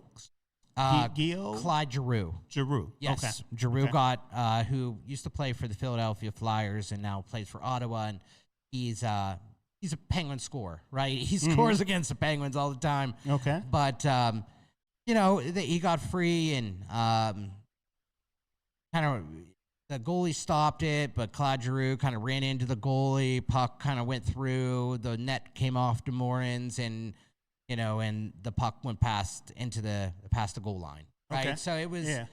So they originally called a penalty, but no goal. And then the refs got together. Maybe it was going to be a penalty shot. So then, okay. And then, after about 10 minutes of meeting up, the refs came back and said, no penalty. It's actually a goal. And so they flipped it. Head coach Dan Muse challenged it. Goalie interference? Challenged goalie interference. But, the NHL doesn't, I'll say this time and time again, they do not do a good enough job explaining what goalie interference truly is. Okay. And it was kind of like the NFL with the catch. Correct. 100%. And unfortunately, it didn't go our way. Okay. Or the Penguins' way. So it was called the challenge. The play was upheld. The goal was upheld. And in hockey, if you challenge a play and it doesn't go your way, you get a guy sent to the penalty box for delay of game. So, unfortunately, at that time, they went a man down. Either way, I'll say this. They did not deserve to win that game, even with that play, that controversial goal. Everyone talked about flat play that game. It was just a polite way of saying we showed up in sweatpants, basically. Erik Karlsson, after the game, kind of shrugged it off and said it just wasn't their best. But it was awful. It was the worst looking game that we've had. But a lot of people were upset with the call. Yeah. Sure. But they're back on tonight. This is a big game tonight. They are playing the New York Islanders, their divisional rival. The Islanders are currently 2 points behind the Pittsburgh Penguins. The Penguins currently hold second place. It's like 46 and 48, if I can remember. I'll have it right here. 46, 48, 44, 46, or something like that. 67 the Pens have, and the Islanders have 60 points. The Islanders have more wins. They have 30. Their record's 30, 21, and 5. Okay. But Pittsburgh is 28, 15, and 11. So we get that overtime point that has helped us out quite a bit this year. But I'll be on the TV on prime time here at 7:30. This is a big game because, if we can hold them off. And you said tonight. Yep. 7. Okay. Right now, the puck should be dropping. Got it. All right. So if anyone would like to call in and be a part of the conversation, any of the conversations we've had so far or anything that is up and coming, the phone numbers are on your screen. For those of you on the radio side, you could take a look at our website. If you can't get to a screen for whatever reason, the number is 412-213-8995. We would love for you to be a part of the conversation, or you can chat on YouTube. I'm not sure how that's going, Ken, the chat out there. Oh, it's crazy right now. Excellent, yeah. excellent. As well as you can text 412-218-3888. You were going to say something? I was just saying everyone's saying, great interview, Kevin. Great job, Kev. Great job, Kev. Kevin Ken. No, Kevin just Ken. Kev. It's both. Just Kev. No, I'm kidding. I'm kidding. One person in here said, tremendous, stupendous, DSEN, rocked it. Go ahead, Kevin Ken. Was that Gibbs? That sounds like Gibbs language. Yeah, Rev D. Yeah, Yep, it's funny how I know Gibbs language. All right, it's all good. So, we'll go ahead and take our third break of the night here. And when we come back, we're going to do more fun things, Ken. We're going to rank, since it's the Super Bowl week, right? And everybody out there, we want as much participation with this as possible. If you're on YouTube, put your answers in the chat. Yeah. Okay. If you're not on YouTube, text us your thoughts on what we'll do next. And that is, we'll be ranking the Pittsburgh Steelers Super Bowl wins from worst to the greatest. Okay. The 6 Super Bowl wins. So 6 would be the worst, right? 6, yes. Okay, and number 1 will be number 1. Yeah. Top dog of the Pittsburgh Steelers Super Bowl wins. There's so much that goes into it. Just from a summary standpoint, we had the James Harrison 100-yard interception return. We had the Santonio Holmes in the same game. Yep. Feet down catch. We had the controversial call in for Seattle. And the Hines Ward touchdown to Antoine Randall L. We have Franco, where I think he ran for 156 yards against the Dallas Cowboys, and the Steelers beat the Dallas Cowboys 2 times. Yep. Okay, we had Lynn Swan with his acrobatic catches, and John Starworth with his tremendous catches, and on and on and on. There's so much history when it comes to our black and gold Pittsburgh Steelers. We will rank all of the Super Bowl wins, and we'll do that. Did you have something else? I was going to say, I don't want to say best to worst. Maybe worst to best. Least best? Best to worst, least best? Worst to greatest. Yeah, because it's still a Super Bowl win. But yeah. I got you. Yeah. I'm just being goofy right now. Okay, you can be goofy. It's all good. All right, so we'll do all that and more when we return. Pittsburgh, it's an old school party. Yes, each Saturday we throw it back with some of the best old school music, funk, R&B, old school, rap, hip hop, and all the jams that make you move and dance. Yes, check it out. Each Saturday right here on Pittsburgh's DSEN. All the old school jams, 6 to 11 p.m. Pittsburgh, have you seen our Sunday radio schedule? Ooh, it is lit. Start the day off with our Sunday gospel music from 7 a.m. to 3 p.m. It will inspire you and have you praising the Lord. Then from 3 to 8 p.m., we bring you Sunday jazz melody for all the jazz lovers. Then cap off the night with the Quiet Storm from 8 to 11 p.m. to hear the best smooth, romantic, and soulful R&B sounds of yesterday and today. All that each Sunday on Pittsburgh's DSEN, the place for soul.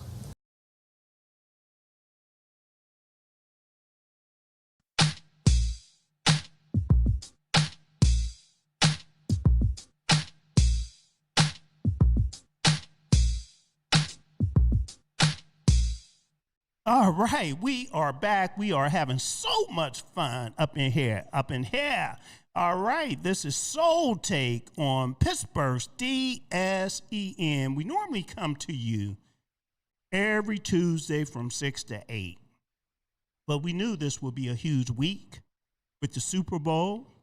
So we decided to do an extra hour and go until 9. So yeah, we're here until 9 o'clock. My name is Kevin Cameron. Ken Craig is across from me.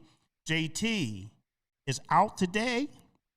He missed a hell of a show, Ken, so far. Absolutely. So yeah, hopefully JT will be back with us next week. Now, if you missed any of the show, the great thing about YouTube, all the shows are recorded and you can go back and watch what you missed. So far today, what we talked about the Pittsburgh Steelers coaching staff, new head coach Mike McCarthy putting together his coaching staff. We also talked about Aaron Rodgers. Do you want Aaron Rodgers back? And that's really our question of the day.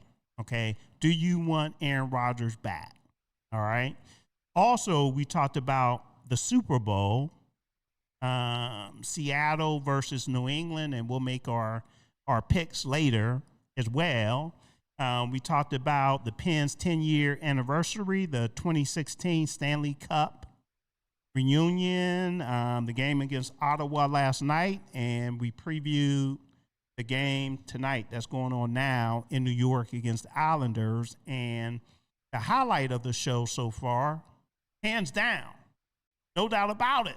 I mean, Mr. Lawerence Taylor, number 56, joined us for about 15 minutes here on Pittsburgh's DSCN. Champ. Yeah. I think I just became a Giants fan. I know, right? I'm joking. No. But check this out, Ken. I'm glad you brought it up, right? Because there's some players, regardless, this is how you know you're a bad boy or a bad girl or a bad woman, right? There's some players, regardless of the team you play for, you're so good. People that enjoy sports appreciate you. Absolutely. Okay? It's like Ray Lewis. Right, Ray Lewis played for the Ravens. I can't stand the Ravens, but I love me some Ray. Well, I love Ray Lewis. You appreciate his art. Yeah. Right? The art that he brings, or the art form that they are as superstars. Nowadays, you hear the word GOAT thrown around way too much, right? You hear it thrown around for someone that's been in the league for, for a cup of coffee and they score a touchdown and they get the GOAT thrown around. Get out of here. Right. Lawerence Taylor is a GOAT. Big time. He needs another word, maybe we should call him GOAT Senior. GOAT Senior. GOAT Senior. Absolutely. Yeah. So if you missed any of that, you can go back. It was during the 7 o'clock hour, so an hour into the show, okay? And that begs another question, Ken, what we're talking about also. And I would like to hear from some of those that are watching and listening, even, once the live show is done and people listen to the recording. What are some of the players that you can name that didn't play for the team that you root for, that you just absolutely loved? I got two right off the bat. Okay. Danian Tomlinson. Okay, nice one. Nice one. He was a bad boy. He was. Yeah, he was a bad boy. Yeah. Brian Dawkins. Philly. Got you. So I named Ray Lewis for mine, right? That's one of them. And I'm going to name somebody else too. And I didn't see him play per se because I was an infant during this time. Mm-hmm. And he actually played for one of the teams I can't stand the most. I can't stand the Cleveland Browns. Yeah. Okay? But that Jim Brown. Oh. That Jim Brown. He was a bad boy. Now, he made me raise up a little bit when he started talking about my boy I have somewhere on his shirt, this boy right here, right? Franco Harris. He tried to poo-poo Franco Harris during Franco's day and actually challenged him to a foot race. I'm not sure if you heard about that. I never did, yeah, no. Actually challenged Franco to a foot race back in the day. Okay, so I almost raised up on Jim Brown. But yeah, Jim Brown was the man. So yeah, if there's players out there, everyone that you all loved, didn't play for your team, but man, you just respected that player so much. It doesn't have to be football. It could be basketball. It could be Kobe Bryant, right? It could be Michael Jordan. It could be LeBron James. He's still not the GOAT, though, right? Right. No, he's not. He's still not the GOAT. I got a couple GOATs, main GOATs before LeBron, and that's a whole different discussion. All right. So what we need to do, we need to rank the Pittsburgh Steelers Super Bowl victories. And like you said, Ken, from least, I don't even like to say least. That's what I was saying. Yeah, I don't feel right saying that. I just said the greatest at the top, like from the not the greatest to the greatest. Yeah, or let's do that. The least greatest. Yeah, yeah. So the way we'll do this, Ken, we'll start with 6 and we'll rotate it. And let me see if I have a coin in my pocket. You have a coin in your pocket? No. Why would I have a coin? Well, I'm trying to make it official, right?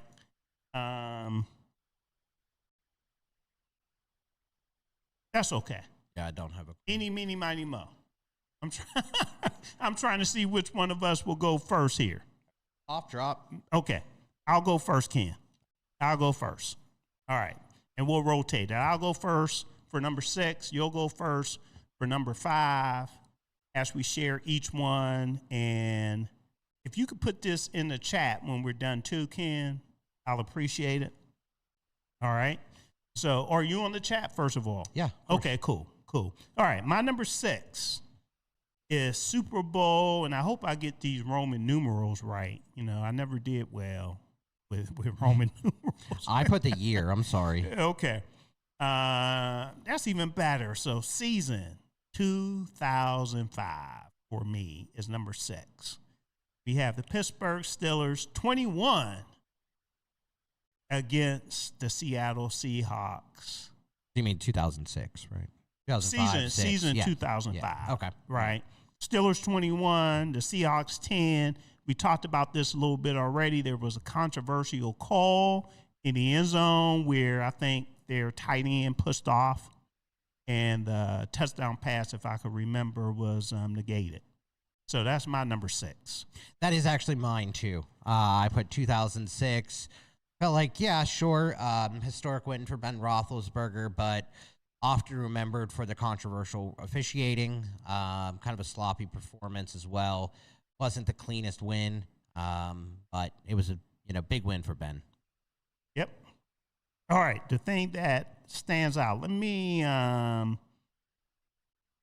point out something else about that particular game. That was, if I'm not mistaken, the first Super Bowl since 1979 season, if I'm not mistaken. All right, so you're up, number 5. Yeah, this one, because what is it, 79-80 season? XIV? Is that right, when we played the Rams? Number 9. Was it the Rams? Yes. You said number 9? No. It's 1979. Right? Yeah. And you're saying XIV? XIV. I told you, Ken, I'm not good at Roman. Yeah, I'm just naming them. I think it's 14. Yeah. I think it's 14. That's it. Yeah. Okay. Yep. Yeah. 24 maybe. Okay. Yeah, that one I think is number 5. I know it was the final 4 that brought our 4 together. It was a comeback. Terry Bradshaw and John Stallworth, really took over that game. But final score 31-19 over the Los Angeles Rams. All right. My number 5 of the not so greatest, I think that's what we're calling it, Super Bowls for the Steelers. And I had a hard time with this one. But still, I think it's number 5. I'm going to stick with it. It's Super Bowl 9. And that's the 1974 season. That is where the Pittsburgh Steelers beat the Minnesota Vikings 16-6. Okay? That was the first Super Bowl win in franchise history. It was a defensive battle. That's when the Steel Curtain dominated the game. That's where Terry Bradshaw didn't have to do too much to get the win. A lot of people talk about Ben's first Super Bowl, but in this Super Bowl, the Steelers only scored 16 points. Terry Bradshaw didn't have to do too much, so that's my number 5. All right, moving on to number 4, everyone. We're going over the Super Bowls that the Steelers won, from not so greatest or the least to the greatest, okay? Number 4 for me was 1975, and I'm getting good at these Roman numerals. Oh, which year was that? You know, that was 1975, but Roman numeral number 10. Yep. Starting to come back to me. So is that the Steelers Cowboys? Steelers Cowboys number 1. Yep. Was that number 1? Yep. No, that was number 2. No, that was 1. It's number 1. That was number 1. Yep, number 1. The season 1975. Okay. Steelers 21, the Cowboys 17. Okay, but there you go. That is also what I have here. That was Lynn Swann's famous acrobatic catch in that game. Steelers won 21-17. All right. So who was the MVP for that one? Oh, my goodness. I want to say Lynn Swann or Bradshaw. I know in the previous Super Bowl for me that I talked about, Steelers 16, Vikings 6. I believe Franco was the MVP for that one. Lynn Swann. Lynn Swann. There we go. He recorded 4 receptions, 161 yards, 1 touchdown. I got it. All right, we're on number 3. Number 3. Is it my turn? It's your turn. I have the rematch. Okay. Of the Steelers and Cowboys. This is the 78-79 season. Got it. A rematch of the powerhouses, often called the Battle of the Champions. It is widely considered one of the best played Super Bowls of that era. Cool. All right. Here's which Super Bowl I had. This is, and I said I'm getting good with these Roman numerals. All right. Super Bowl 14 for me. You had Super Bowl 14, if I'm not mistaken, as number 5. Yes, I did. I have Super Bowl 14 as number 3. Steelers 31, Rams 19. Ken, how could you have the Super Bowl as 5? This was a great Super Bowl. I'm sure it was. The season 1979. This is when I think, and I'm trying to go from the top of my head, everyone. I remember John Starworth catching the ball, over his head, something like this, right? I think he had 2 touchdown passes in that particular game, and the Steelers win 31-19. You said that was 14? That was 14. And I think Terry Bradshaw was the MVP for that one. He's the only person I don't care for really on this shirt, but he's a legend. He's a Pittsburgh Steelers legend. I'll tell you why I don't care for Terry Bradshaw at another time. But yeah, that's my number 3 pick. Steelers 31, Rams 19. Okay, moving on to number 2. It's my turn, right? The number 2 Super Bowl for the Pittsburgh Steelers. And this is Super Bowl 43. This is James Harrison, interception return right before halftime for a touchdown. This is Larry Fitzgerald catching the ball for a TD over the middle late in the game for a touchdown. And this is Ben Roethlisberger, Big Ben, coming back, driving the team down the field, hitting Santonio Holmes a number of times.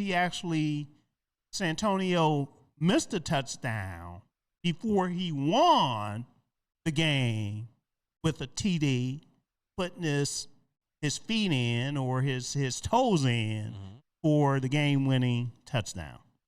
That's number 2 for me. Number 2 for me. Mm-hmm. I actually went a different route here. Okay. I went Super Bowl 9. Is that correct? Which I know you had lower on the list, but this was our first Super Bowl as a franchise. Got it. Right? I thought about that. This is our first one. This is the start of the dynasty. Not 1, but it's 2 on my list because that's a big deal. That's the hardest one to get. Well, sometimes. You can't get multiple without the first. There you go. See? Yeah, I feel you on that. Yeah, all right. So I felt like that, even if it wasn't the most exciting, the most thrilling, or the most competitive, it was the 1. Got it. Or the 2, this worked out fine, this order. We didn't even need a coin or anything. No. So I'm glad I went first because now you have to go first for the last number 1. Yeah. Oh, come on. And I can't believe you didn't say this. Okay. But the 2009, regarded as one of the best Super Bowls ever. Okay. Featuring James Harrison's 100-yard interception. Santonio Holmes' incredible game-winning catch. It was, exactly where I was at the moment. I know exactly what I was doing at the moment. And was one of the most life-changing plays of my life. Is that right? Yeah. Of your life? Of my life. Are you sure? I'm positive. Okay.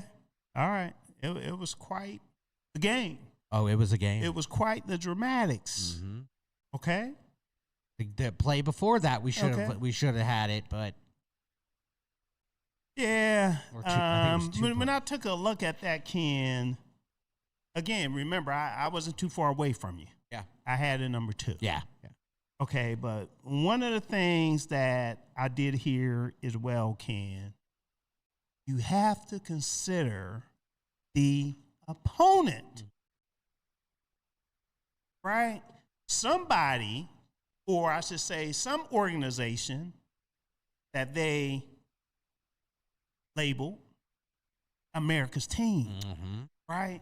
Oh, yeah. How great is it to walk in that trap, as my boy Mike Tomlin would say. Walk in that trap, take that trap, right? And that's what I loved about this Super Bowl that I had number 1. You had another guy, I think his number was number 56 as well. That his name was Hollywood Henderson. Yeah. That told our quarterback, you couldn't, and I might get this wrong, right? But I think he said it's something like this. Terry Bradshaw couldn't spell cat if you spotted him to see. I've heard that so many times. Yep. And then you go in and you say, we're going to beat you down. You all can't beat us. And everybody, I'm talking about the 1978 season where the Pittsburgh Steelers beat those Dallas Cowboys 35-31. Okay. It was a very good game. And the Steelers, with a lot of back and forth, found their way to win that game. 1978.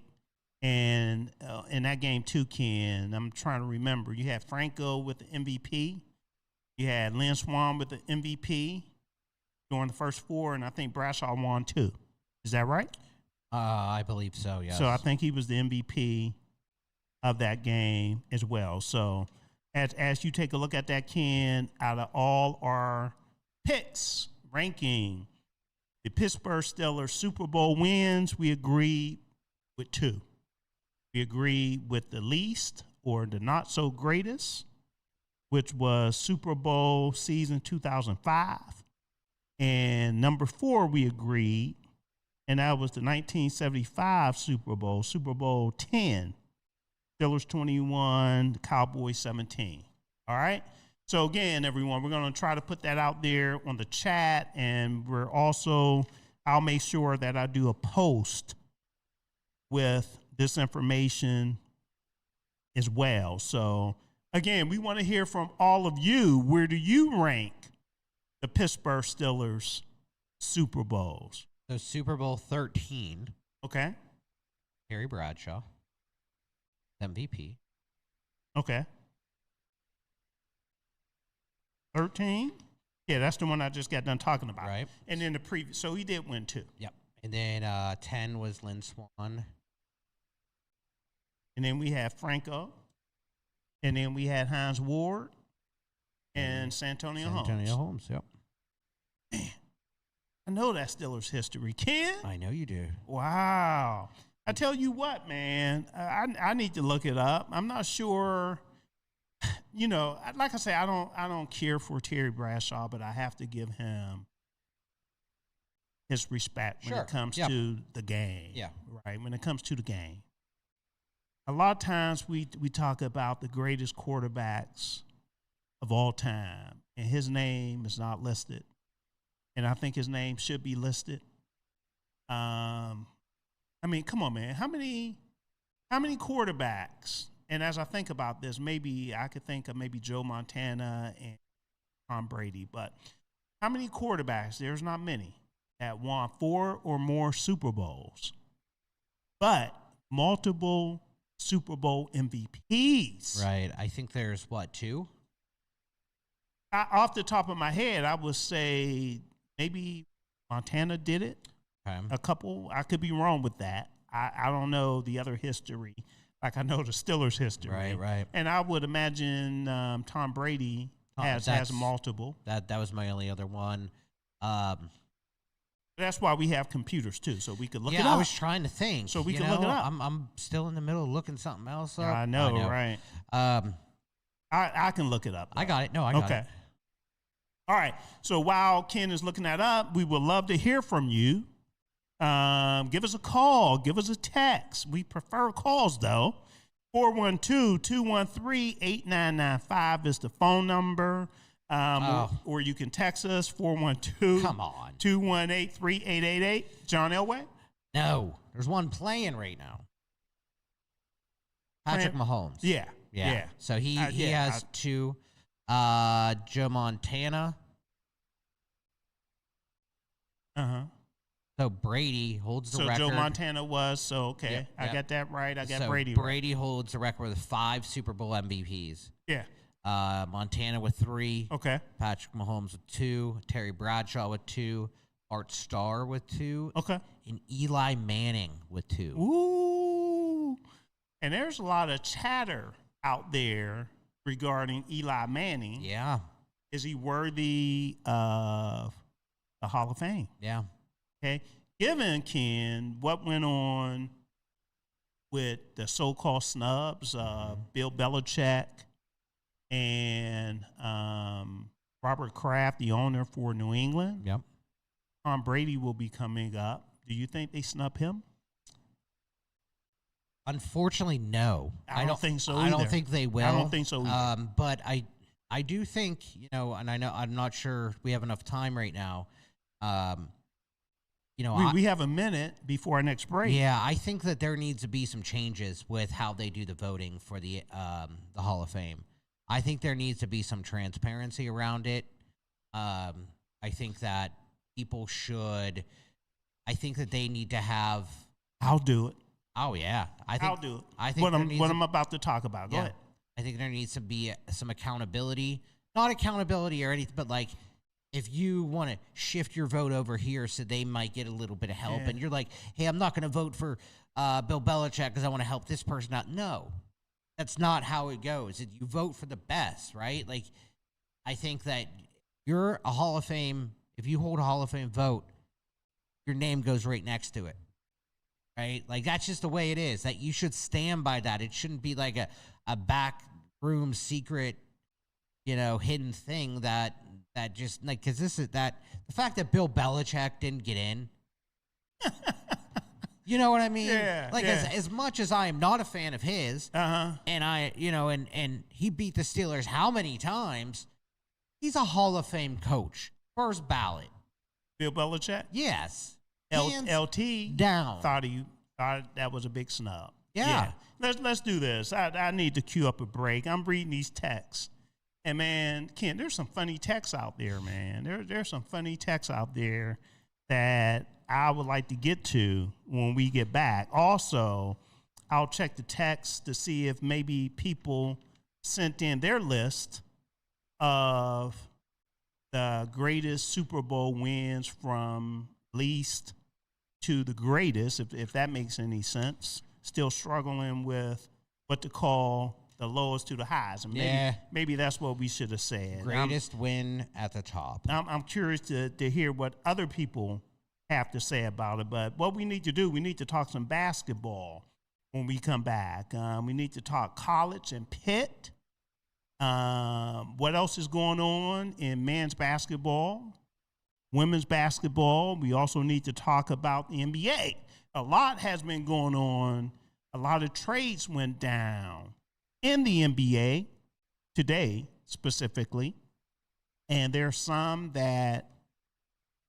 trades are still being worked out. A lot of chatter, a lot of rumors out there. So we need to talk about that. So we'll do all of that and more when we return. Pittsburgh, it's an old school party. Yes, each Saturday we throw it back with some of the best old school music, funk, R&B, old school, rap, hip hop, and all the jams that make you move and dance. Yes, check it out. Each Saturday, right here on Pittsburgh's DSEN. All the old school jams, 6 to 11 p.m. Pittsburgh, have you seen our Sunday radio schedule? Ooh, it is lit. Start the day off with our Sunday gospel music from 7 a.m. to 3 p.m. It will inspire you and have you praising the Lord. Then from 3 to 8 p.m., we bring you Sunday jazz melody for all the jazz lovers. Then cap off the night with the Quiet Storm from 8 to 11 p.m. to hear the best smooth, romantic, and soulful R&B sounds of yesterday and today. All that each Sunday on Pittsburgh's DSEN, the place for soul.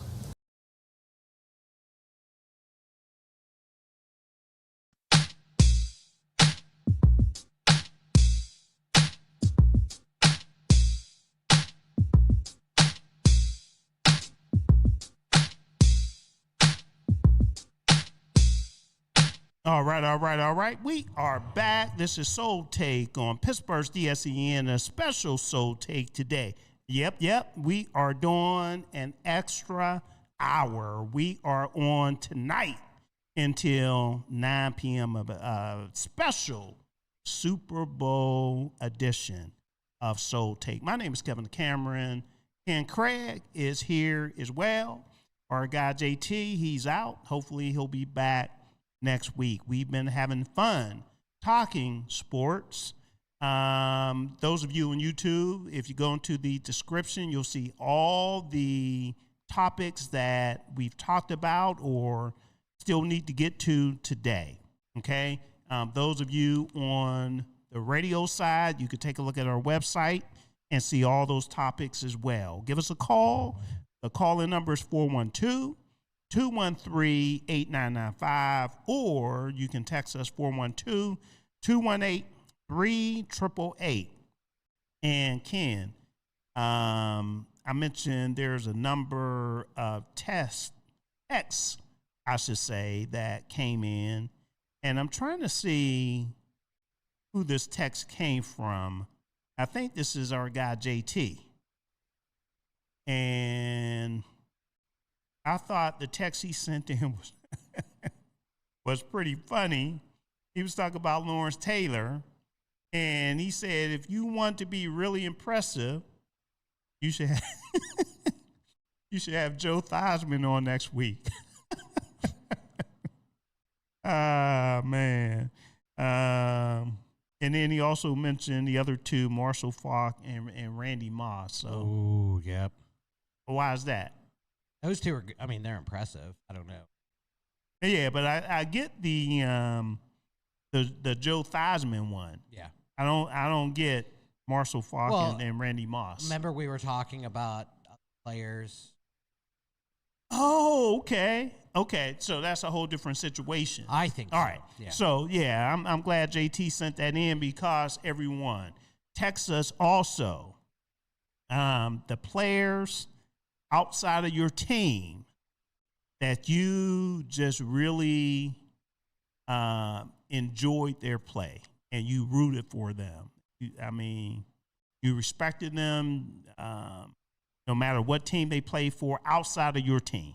Okay, so yeah, those are two good ones. JT pointed out Marshall Faulk and Randy Moss, right? I think that's what he's saying. Yeah. That's really good ones. Yeah, let me give you another one. Yeah.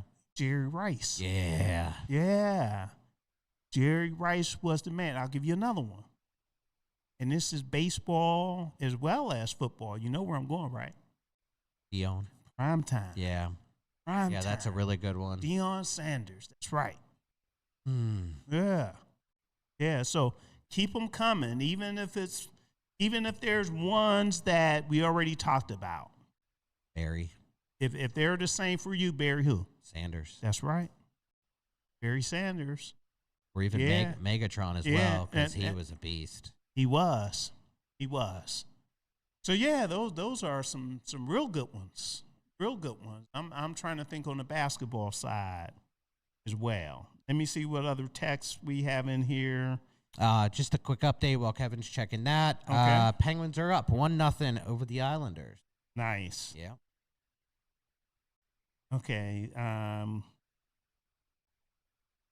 All right. So Gibbs texted in too. He said he put something in the chat.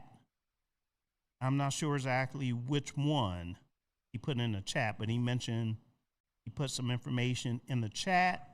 Reggie White. Oh, He did say that that's earlier. a real good one. Yeah. Yeah, good one, Gibbs. The good one. Let me see. Yeah, he had some questions for he's the one who said your hoodie was fire. Okay. He had some questions for LT that I kind of asked. How does LT feel he would play in today's game? He answered that a bunch, actually. Then he also mentioned that the stupendous. I mean, to be honest with you, Ken, I thought we asked some really good questions not preparing for. Yeah, we did I not, agree. Yeah. I mean, those questions were off the top of our heads, knowing that we had 10 to 15 minutes with LT. Right. So, And without it being, when you have time like that, when it's only 5-10 minutes, and you're just trying to get to know someone, right? You're not trying to ask groundbreaking information or anything like that. But, when you do that, you end up getting a lot more. We already did. He broke the story, Ken. That he just got married. That he just got married. And just had. On Pittsburgh's DSEN, he broke the story. And that he had did you say eye stroke? Eye stroke, yes. Yeah. Eye stroke, yeah. So I hope he recovers quickly and well. But he just got married, so congratulations, LT. All right, so let's go over on the hardcourt and talk Pitt basketball and give you the latest as far as what is going down from a Pitt basketball standpoint. I was happy, Ken, that Pitt actually won their last game 80-76 in overtime against Wake Forest. And I believe that what's the day? Today is Tuesday. The 3rd, yep. Yeah. So that was their last game, and the next game that is coming up is actually this Saturday at 2 p.m. And I believe that I'm going to have to double check that 2 p.m.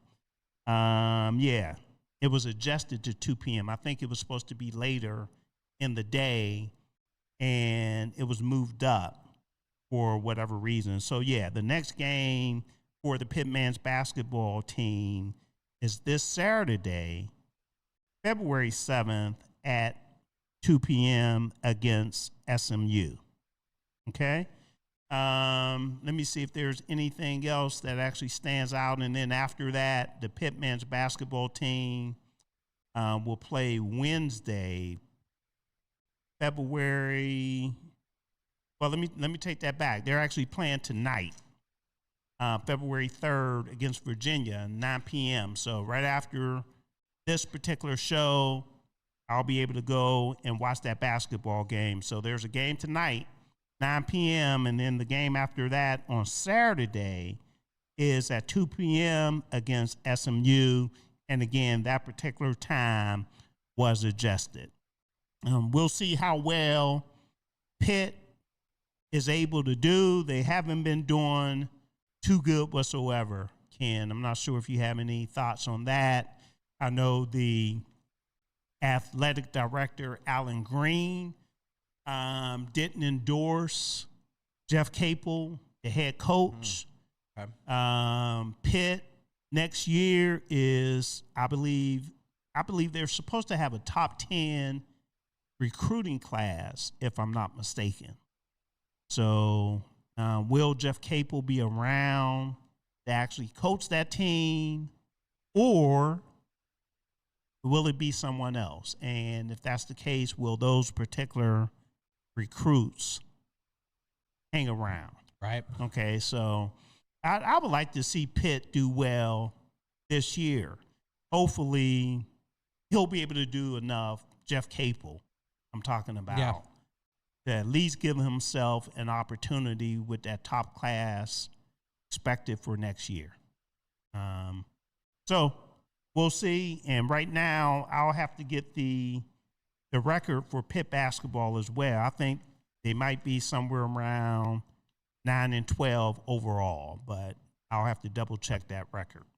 All right. The AP top 25 for men's college basketball, and this is for week 13. The Arizona Wildcats is the unanimous number one team. They are 22-0 right now, Ken. Woo! 22-0. And they will face Oklahoma State this Saturday. Number 2, and this is, again, the AP Top 25 men's college basketball, Michigan Wolverines, and they will face Penn State on Thursday. I thought about you, Ken, when I saw the highlights about the hockey. Yeah, that was cool. At Penn State, it was real. Why didn't you try to go to that? Well, we had a Penguin game. Come on, man. There's a bunch of Penguin games. What day was that on? Saturday or Sunday? Saturday. Was it the same as the 2016? Yeah, it was the it was the same as the because there was a reason why none of the reporters went either. And it was because of the 10-year anniversary ceremony. Got you. But it really did look nice. And to fill everybody else in, Penn State, you could fill them in. Yeah, they was there. So Penn State hockey's only been around for about, I think, 10 years now, I believe it is. So it hasn't been around very long, but this is their first time playing in Beaver Stadium. So they packed 65,000 plus fans, hockey fans, into Beaver Stadium. They played Michigan State. Yes, they played Michigan State out there on the ice. So it was incredible views. And Penn State hockey has been, top 10 for the past few years. They've been having top recruits. They're doing really well. All right, so thanks, Kim. Mm-hmm. Back to Pitt basketball. I wanted to make sure everybody knew their record, and I was very close from an overall record standpoint, 9-13. and they are 2-7 in the conference. I'm happy to see, Ken, they're no longer in last place. So they did rise up. So hopefully they'll get more wins and rise even higher. Okay, so I left off at number 2 for the AP Top 25. I'm going to run through these real quick.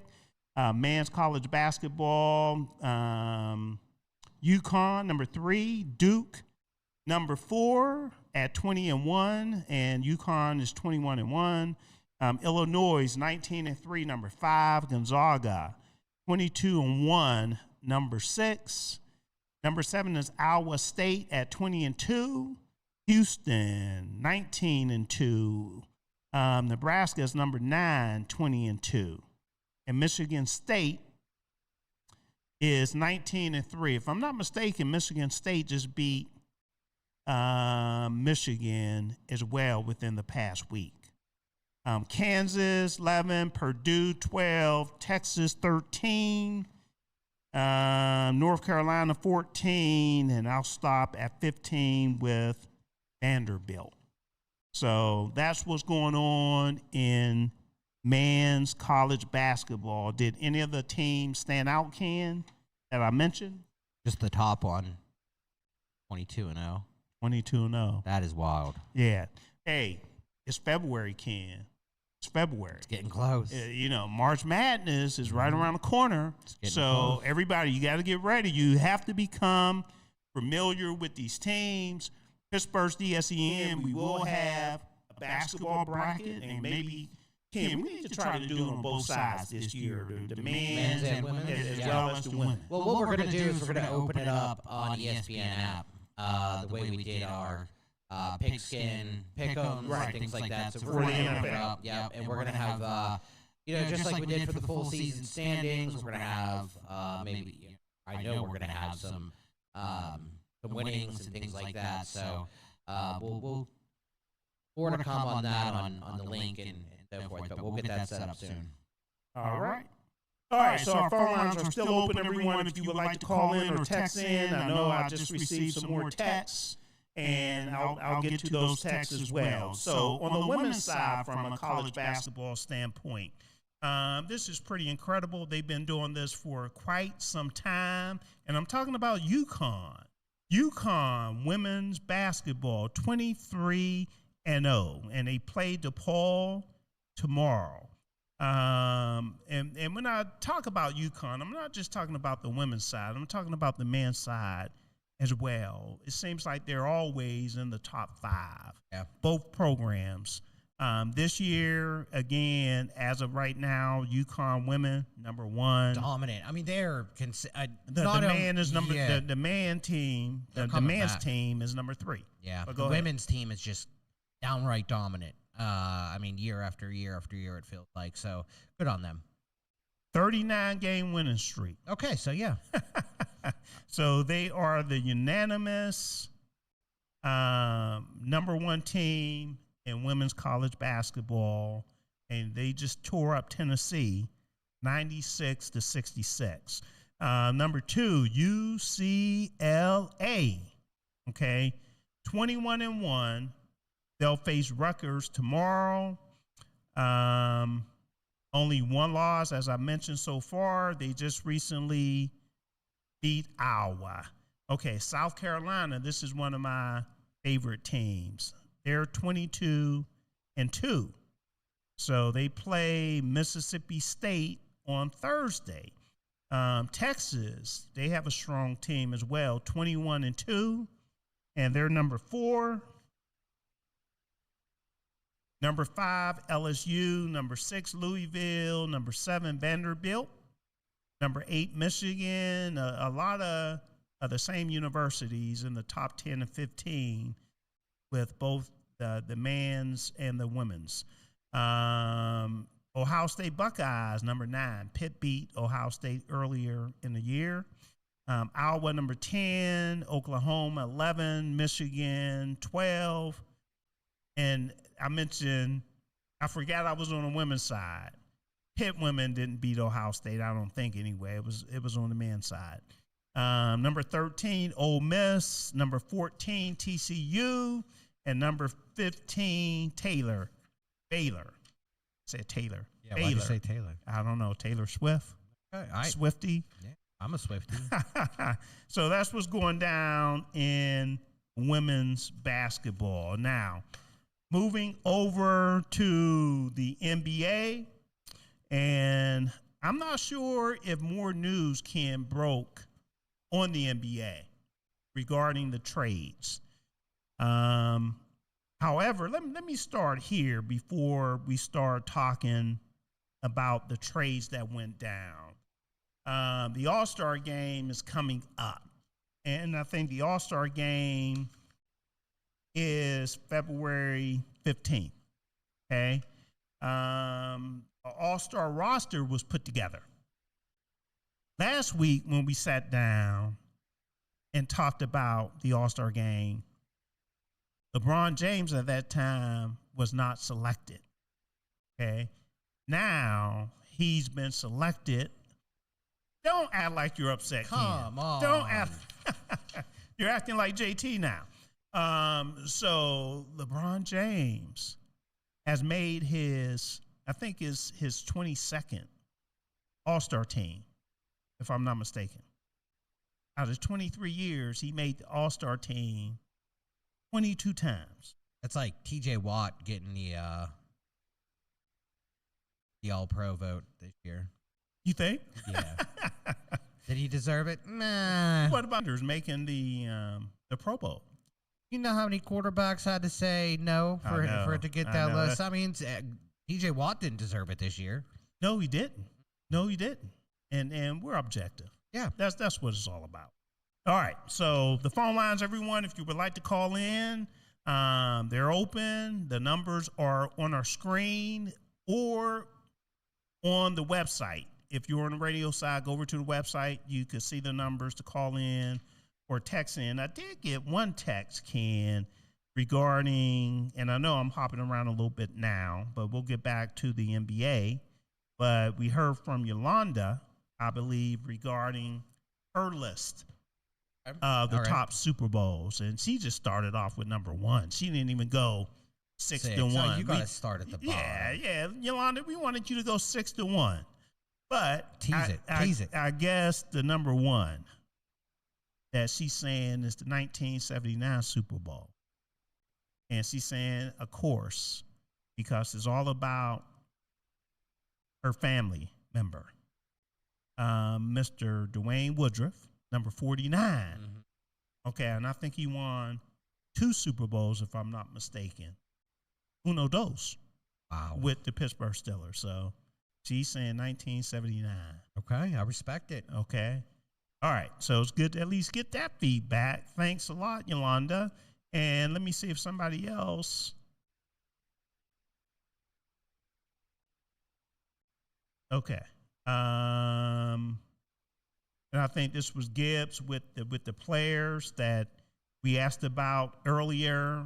You know, what players outside of the team that you root for that you just enjoy seeing them play.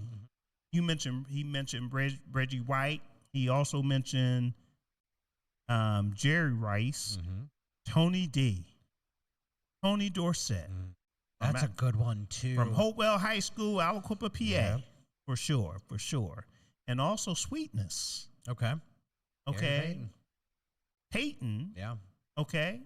From the Chicago Bears. Those are good ones, Gibbs. That's very good ones. Those are good ones. Let me see if I missed any. If I got to sit down, I could probably list so many. You know what I mean? There's so many players that are just not coming to mind at the moment. Yeah. So if we think of any more, and again, we're getting a lot of football ones. Yeah.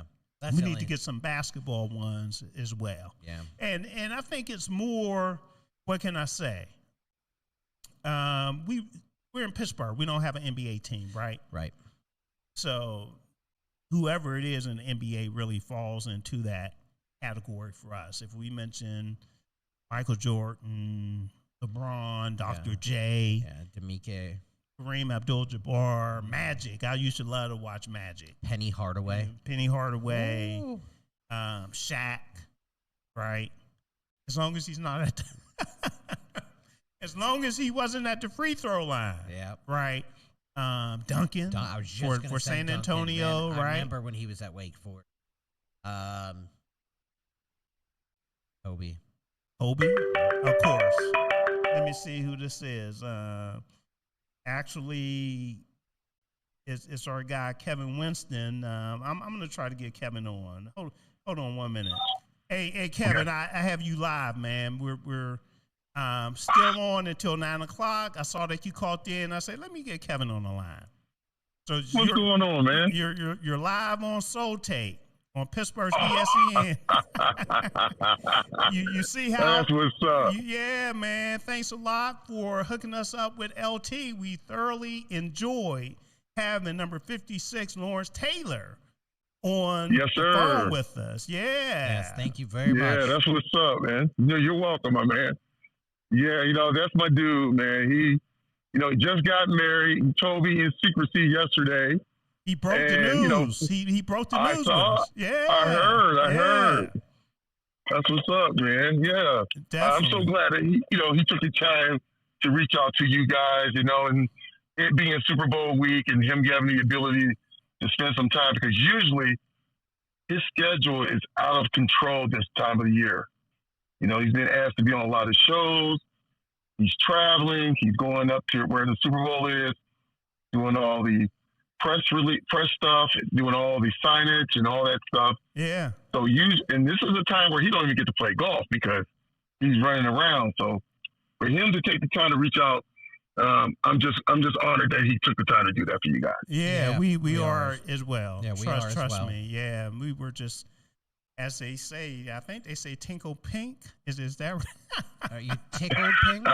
Yeah. Tickled pink? Yeah, for sure, man. Right, Kevin's over here turning pink, guys. And we got a lot of good feedback as well. So that's what's up. I'm glad he had a good time, too. It's a good representation of who we are, and, and we are very much appreciative. And if he comes up here for the draft, let us know. Will do, man. Yeah. Look, him and I got 16 years in our friendship, our little group that we do. I mean, it's just amazing. For him, our relationship, it allowed me to kind of share what he has available. He had a golf tournament last several years. I was able to bring some guys from Pittsburgh down. We kind of put it on ice for now, but hopefully, if God's will, we'll bring the golf tournament back in the next year or so and see what happens. But yeah, he's a good dude, man. Let us know too, because I would love to come down and play, man. Yeah, man. Yeah. Hey, dude loves his golf. I can tell you that right now. Definitely. So. Yeah. But yeah, I'm glad you guys got a chance to get to talk. I'm glad that he spent some time with you, Kev. And look, I'm just, like I said, I'm just honored that he was able to, kind of, make that thing happen, to be with you guys, to share what he does. This guy's incredible. He is the greatest. I guarantee you. One thing that I didn't have a chance to mention, and I believe you can fill us in, okay? Because I knew we had limited time, but give some information on his charity. So real quick. So about 15. It's been going on longer than that, but he got together with Paula Tucker. Paula Tucker was an amazing professional golfer, one of the first African American women professional golfers. She, matter of fact, even at her age, at stage of her life, she can outdrive most of all of us at 250 yards on her drive. She came up with a foundation called For Life. For Life was a foundation that helped the kids in underprivileged areas, especially here in South Florida. She put in a lot of effort. She got together with LT. LT got together with the guys, got together with us. And we kind of, every year, we had this foundation. So many people have given to this. Even locally, we had guys like Jerome Bettis coming and play in the tournament. We had a number of people, Eric Dickerson, Keith Byers, Bo Jackson. I mean, I can keep going on with names, but they've all come and kind of gave their time and effort to this organization. And even though we have not done the golf, we are still taking that. So if you got sponsors, you got people who want to get more information, please have them reach out to the For Life Foundation, or they can reach out to me. You have my number, Kev. Yep. We can go from there. Yeah, actually. Also, I like to throw in one little more plug. Okay. Since you guys got me on. Yep. So there is, if you guys remember, there was a great defensive player known as Derek Thomas. Mm-hmm. Definitely. Number 58. Yep. Kansas Hall City. of Famer. Yep. Yes, right. So I am on the board of the Moms to Mom 58 Foundation. Mm-hmm. Since COVID, we had took a hiatus. His mom had a couple strokes, but she's, came back full strength. She reached out to me. She wanted to get this thing off and running again. So we're doing a bowling event here on February 28th. Okay. Down here in South Florida. If anybody want to contribute to the Derek Thomas Foundation, that would be great. South Florida, right? Not North Florida. South Florida. South Florida. It's a lot warmer in South Florida. Exactly. Yeah. So and we have a lot of people involved. Dwight Stevenson, from Hall of Famer from Miami Dolphins. Cornelius Bennett. The reason why I throw these names out there, they were former Alabama players who, along with Derek, was an alumni there. So we are getting back into a bowling event in the last week of February. We also have a cancer walk because she's a cancer survivor, breast cancer. Okay. We do that in October, and then we're going to circulate and have our celebration of life in February. The reason why we do it in February is because Derek Thomas in 2000 was involved in a car accident that left him paralyzed from the waist down. Mm-hmm. He survived for like 30 days. Unfortunately, a blood clot from the paralysis went to his heart and killed him. So he, being a son of a Vietnam vet who lost his life in Vietnam, mom had a struggle to kind of do all the things for these kids, including Derek. So Derek, one of the biggest things was to get out there and help underprivileged mothers. That's why Moms and Moms 58 was established. Is to give back to the community, to mothers who are underprivileged. So I just wanted to throw that shout out there. We're going to be doing a big event. If you guys want to donate and they have any questions, I'll definitely send you the link. Yeah. If you want to donate or give to that and go from there. Yeah, definitely send a link, and we would like to continue to promote it as well. One of the things, Kevin, that I'm not sure if you're aware of, but on YouTube, number one, we have close to 50,000 subscribers.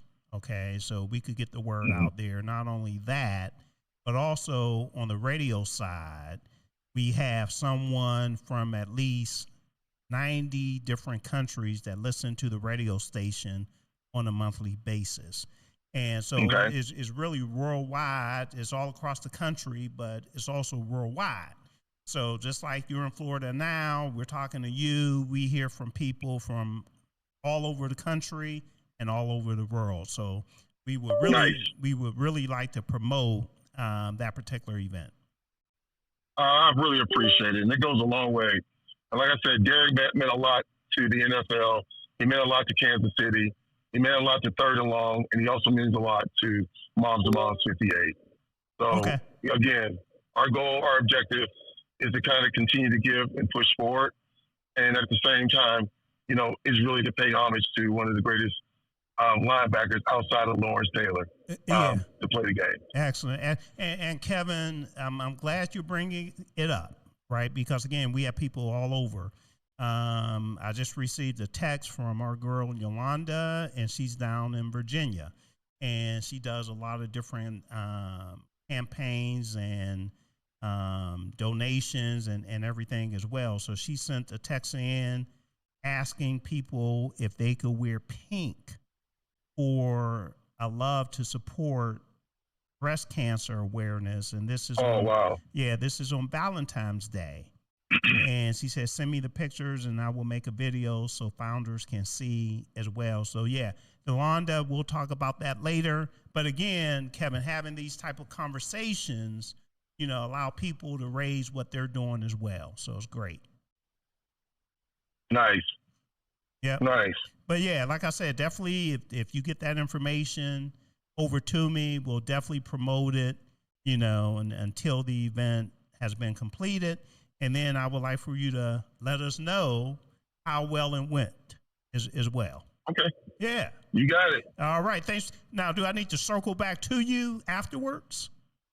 No, man. I mean, just call me whatever. Okay. Like I said, I really appreciate you guys. I'm proud of you, man. I'm glad that you're doing what you're doing. Continue to push forward, and whatever you need from me, and if I can get anybody else on board to jump on, let me know, and we'll see if we can make that happen. Excellent. And just like you know, too, Ken, he's a golfer, too. He's a serious golfer. We need to get him involved also. Hey, I sure am. Yeah. All right. Well, hey, listen, you know where we are. Definitely. After come, guys, make it a process, make it a trip. Come on down this way. We got you. All right. Sounds good, Kev. All right, guys. Listen, have a great night. Thanks again. And now, I owe this guy. Now I'm on the hook with this guy. So I got to deal with him. and let him know we talked about his foundation as well. Yeah. You got it, guys. All right. Appreciate it. Okay. Talk to you later. All right. Thanks. Bye now. Great. See, you never know who will call and who we could get on the program. So, again, everyone, the phone lines are still open. If you would like to call in, we're going to shoot past this last break so we can make sure we get everything in. Ken, just to let you know, I think Yolanda has a beef with us, man. Why's that? It sounds like, when you read text, yeah, you kind of have to assume or, kind of see where people are coming from. Kind of have to read between the lines a little bit. Sometimes you could be right, sometimes you could be wrong. But she added a comment, why didn't TJ Watt deserve to go to the Pro Bowl? Or the award? She put, why didn't TJ Watt's, I'm not sure, just something deserve the award. Yeah, and I mean... We're talking this year, Yolanda. Year, yeah. We're talking this year. This isn't past years or anything like that. Defensive Player of the Year. And I mentioned the Pro Bowl. Yeah, the Pro Bowl. Yeah. So, did he deserve to go to the Pro Bowl based on, was he the top 2 or 3 at his position this year? And it's typically should be. Hold on 1 minute. Yeah, typically should be based on stats. And performance that year. Now, TJ Watt did not have a stellar year in terms of his stats. It was a very, very much a down year for TJ Watt across the board. So I'll stand by that. I mean, the data backs that up. The eye test backs that up. And, that's just unfortunately the way it is. Got it. All right. We have a caller. Who's on the line? This is Eric T. Gibson. You got to be hip to the Gibbs. Hey, what's up, Gibbs? Hey, gentlemen, first and foremost, what a stellar show.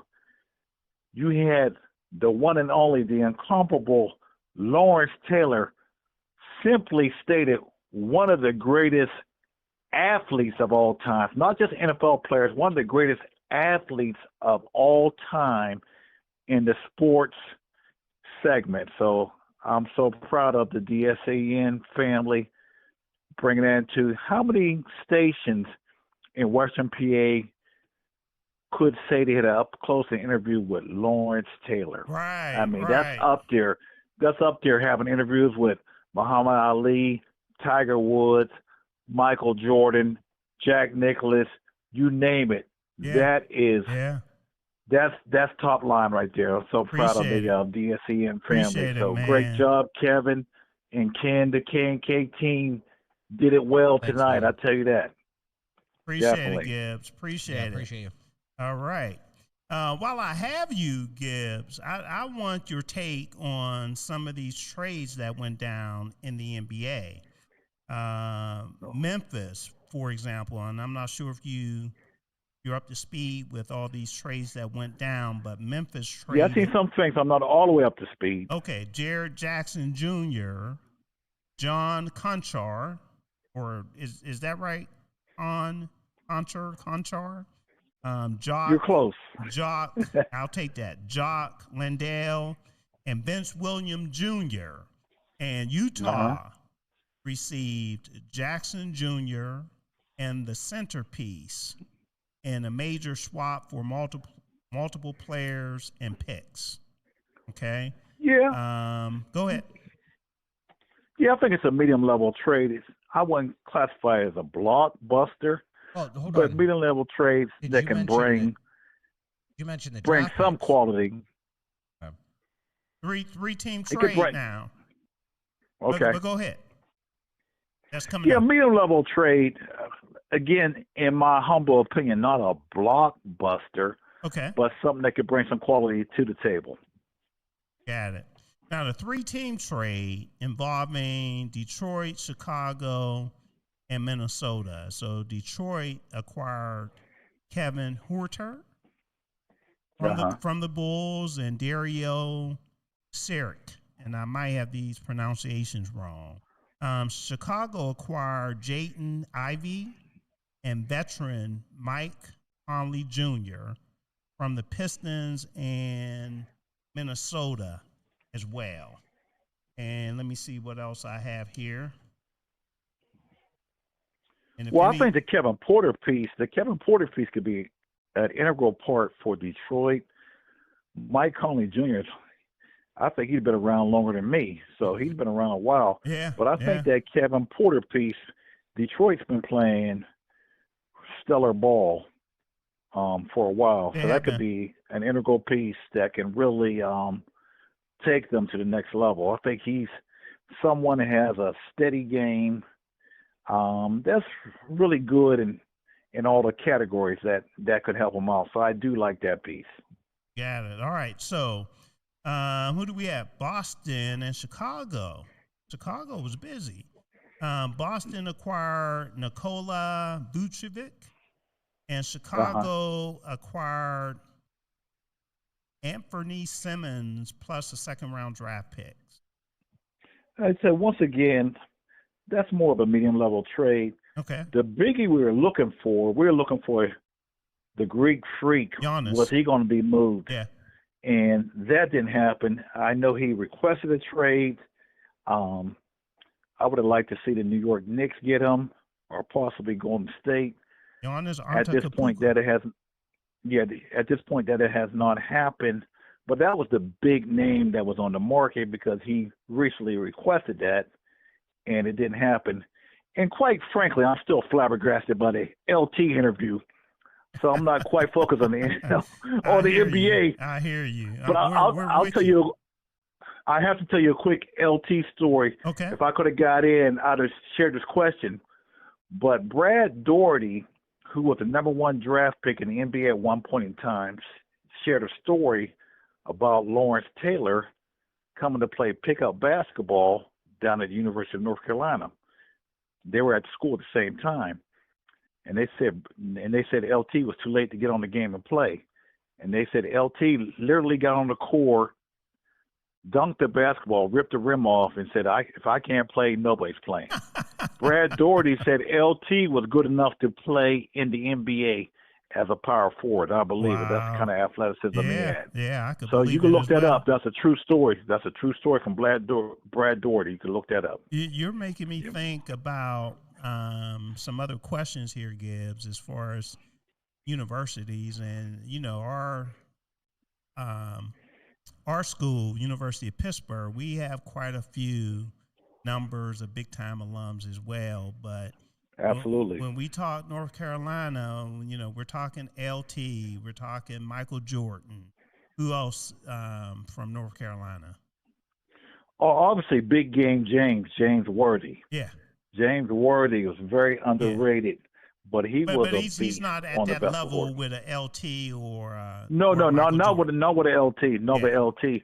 But when you talk about the University of Pittsburgh, you talk about, Hugh Green, way back in the day, he was number 2 in the Heisman before defensive players ever got recognition. Talk about it. Yeah, Hugh Green was a bad man. And on the other side of the defense was Ricky Jackson, who's in the NFL Hall of Fame. So once again, a bad boy. From Beaver County, Jimbo Covert on the offensive line. Russ Grimm, a Hall of Famer that was almost a Steelers coach till Mike Tomlin rocked the interview. So Pitt I mean, Dan Marino, Tony Dorsett. Dan Marino, Tony Dorsett, and let's go Darrell Reeves. It goes without saying. Yeah, Teddy McCord, Larry Fitz, Mike Ditka, on and on and on. Mike Ditka. It goes on and on. Okay.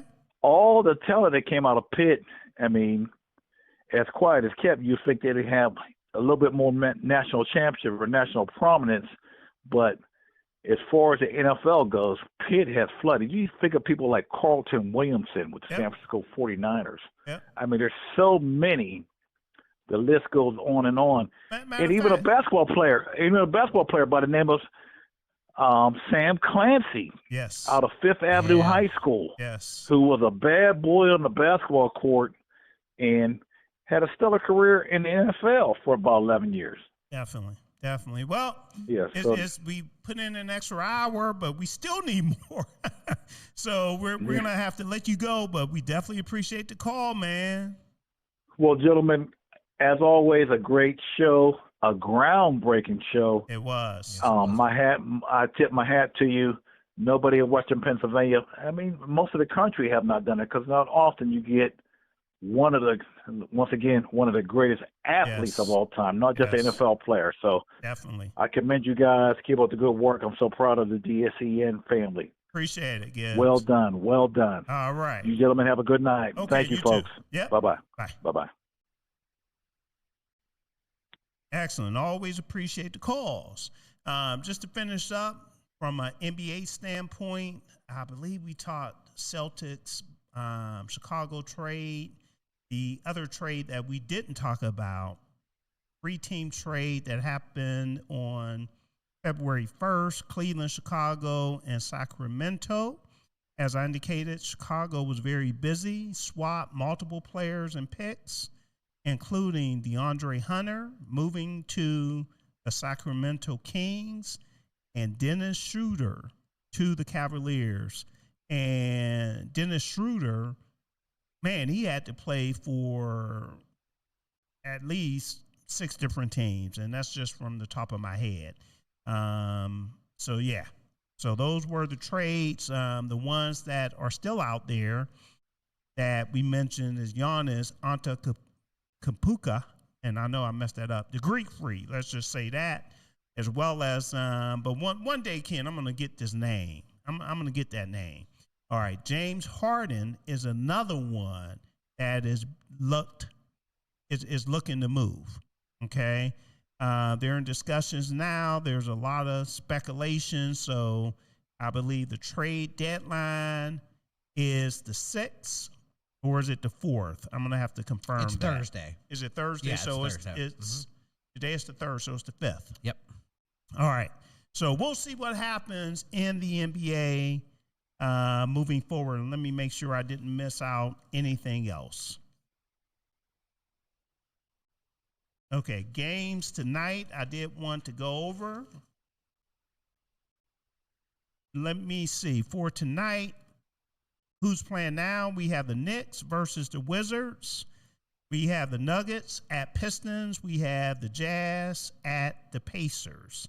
7:30, they're playing now. We have the Hawks at the Heat. We have the Lakers at the Nets. Boston at Dallas. Chicago at Milwaukee. Orlando at OKC. 10 p.m. game, we have Philly versus Golden State. And I believe Seth Curry won't play in that particular game. And 11 o'clock, we have Phoenix at Portland. So that's what's going on in the NBA. All right. Ken, we need to get this in before we run out of time. Let's do some quick hits. And we'll start off with the Australian Open.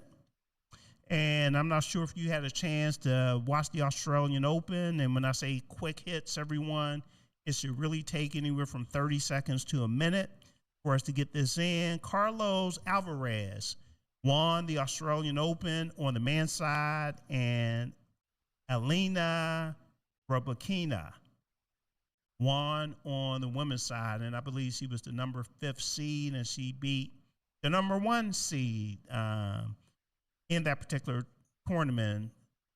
And Sipikola,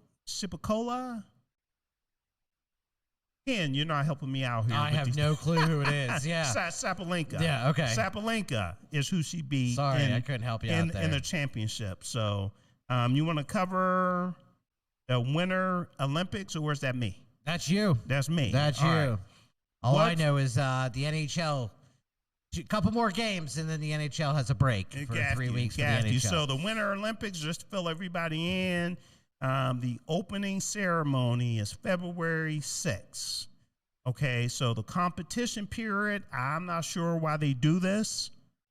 Okay, they start the competition period before the opening ceremony. Okay, so that period is February 4th through the 22nd. So the closing ceremony they have, right, at least from a date standpoint. So they're going to finish competing on February 22nd. All right, and then do the ceremony. Not a ceremony. I don't know. Through. I don't know about that, but at least it's the same day. All right. Okay.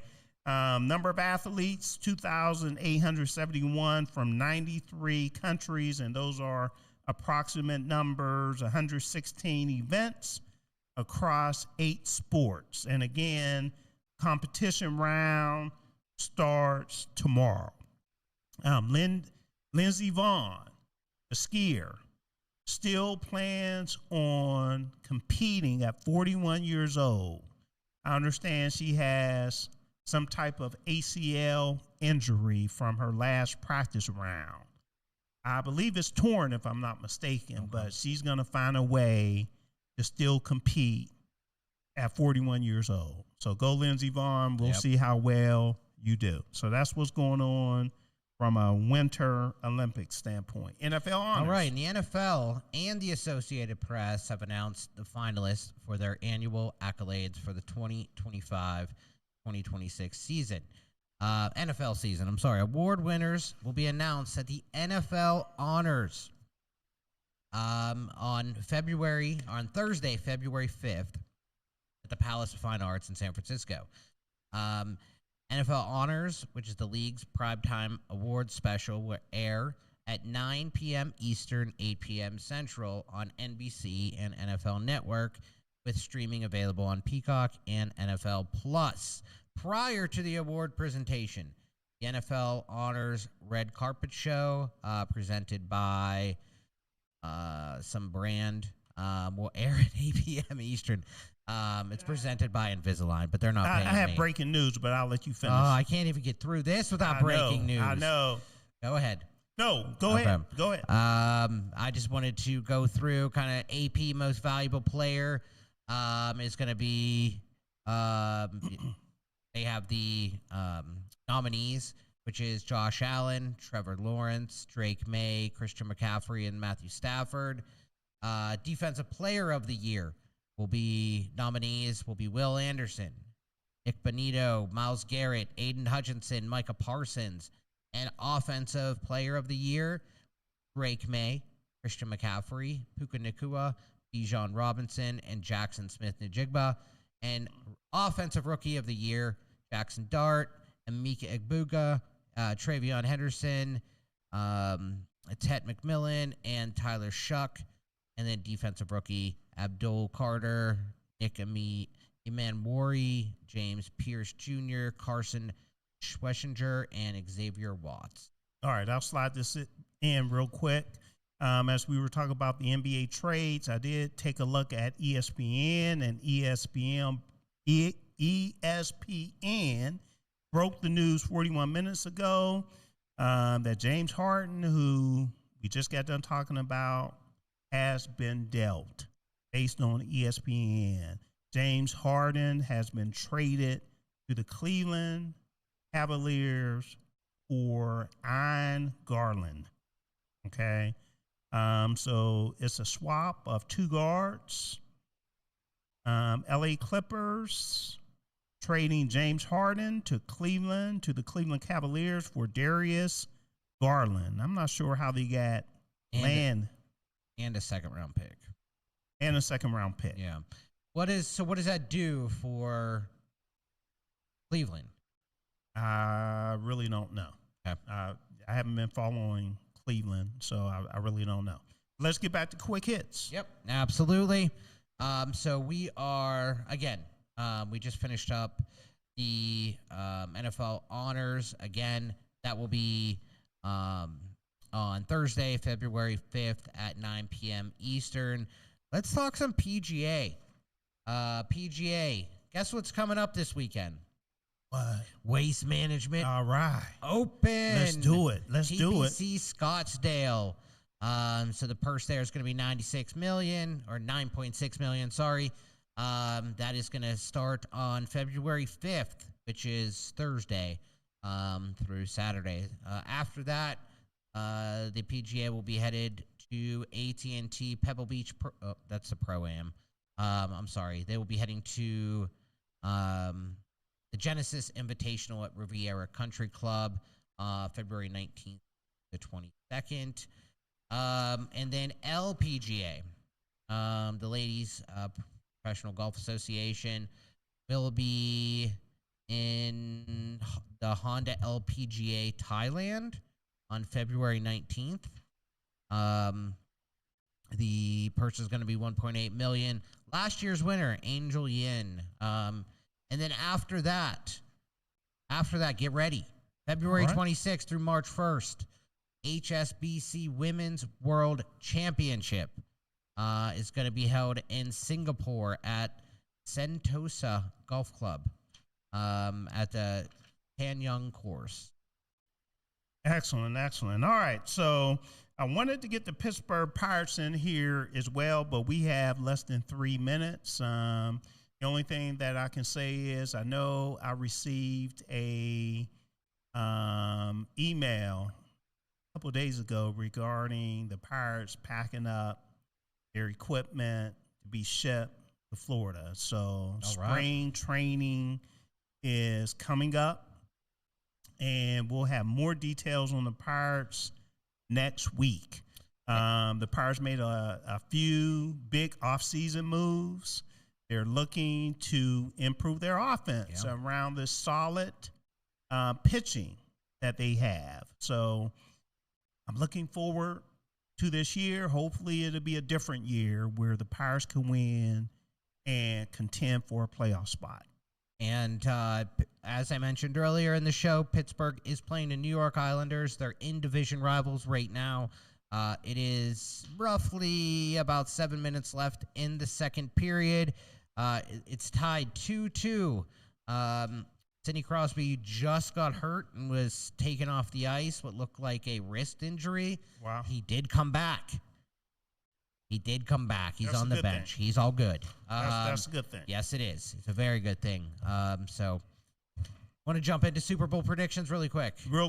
I have the Seattle Seahawks winning their second Super Bowl over the New England Patriots. I normally don't give scores, but I'm going to give a score.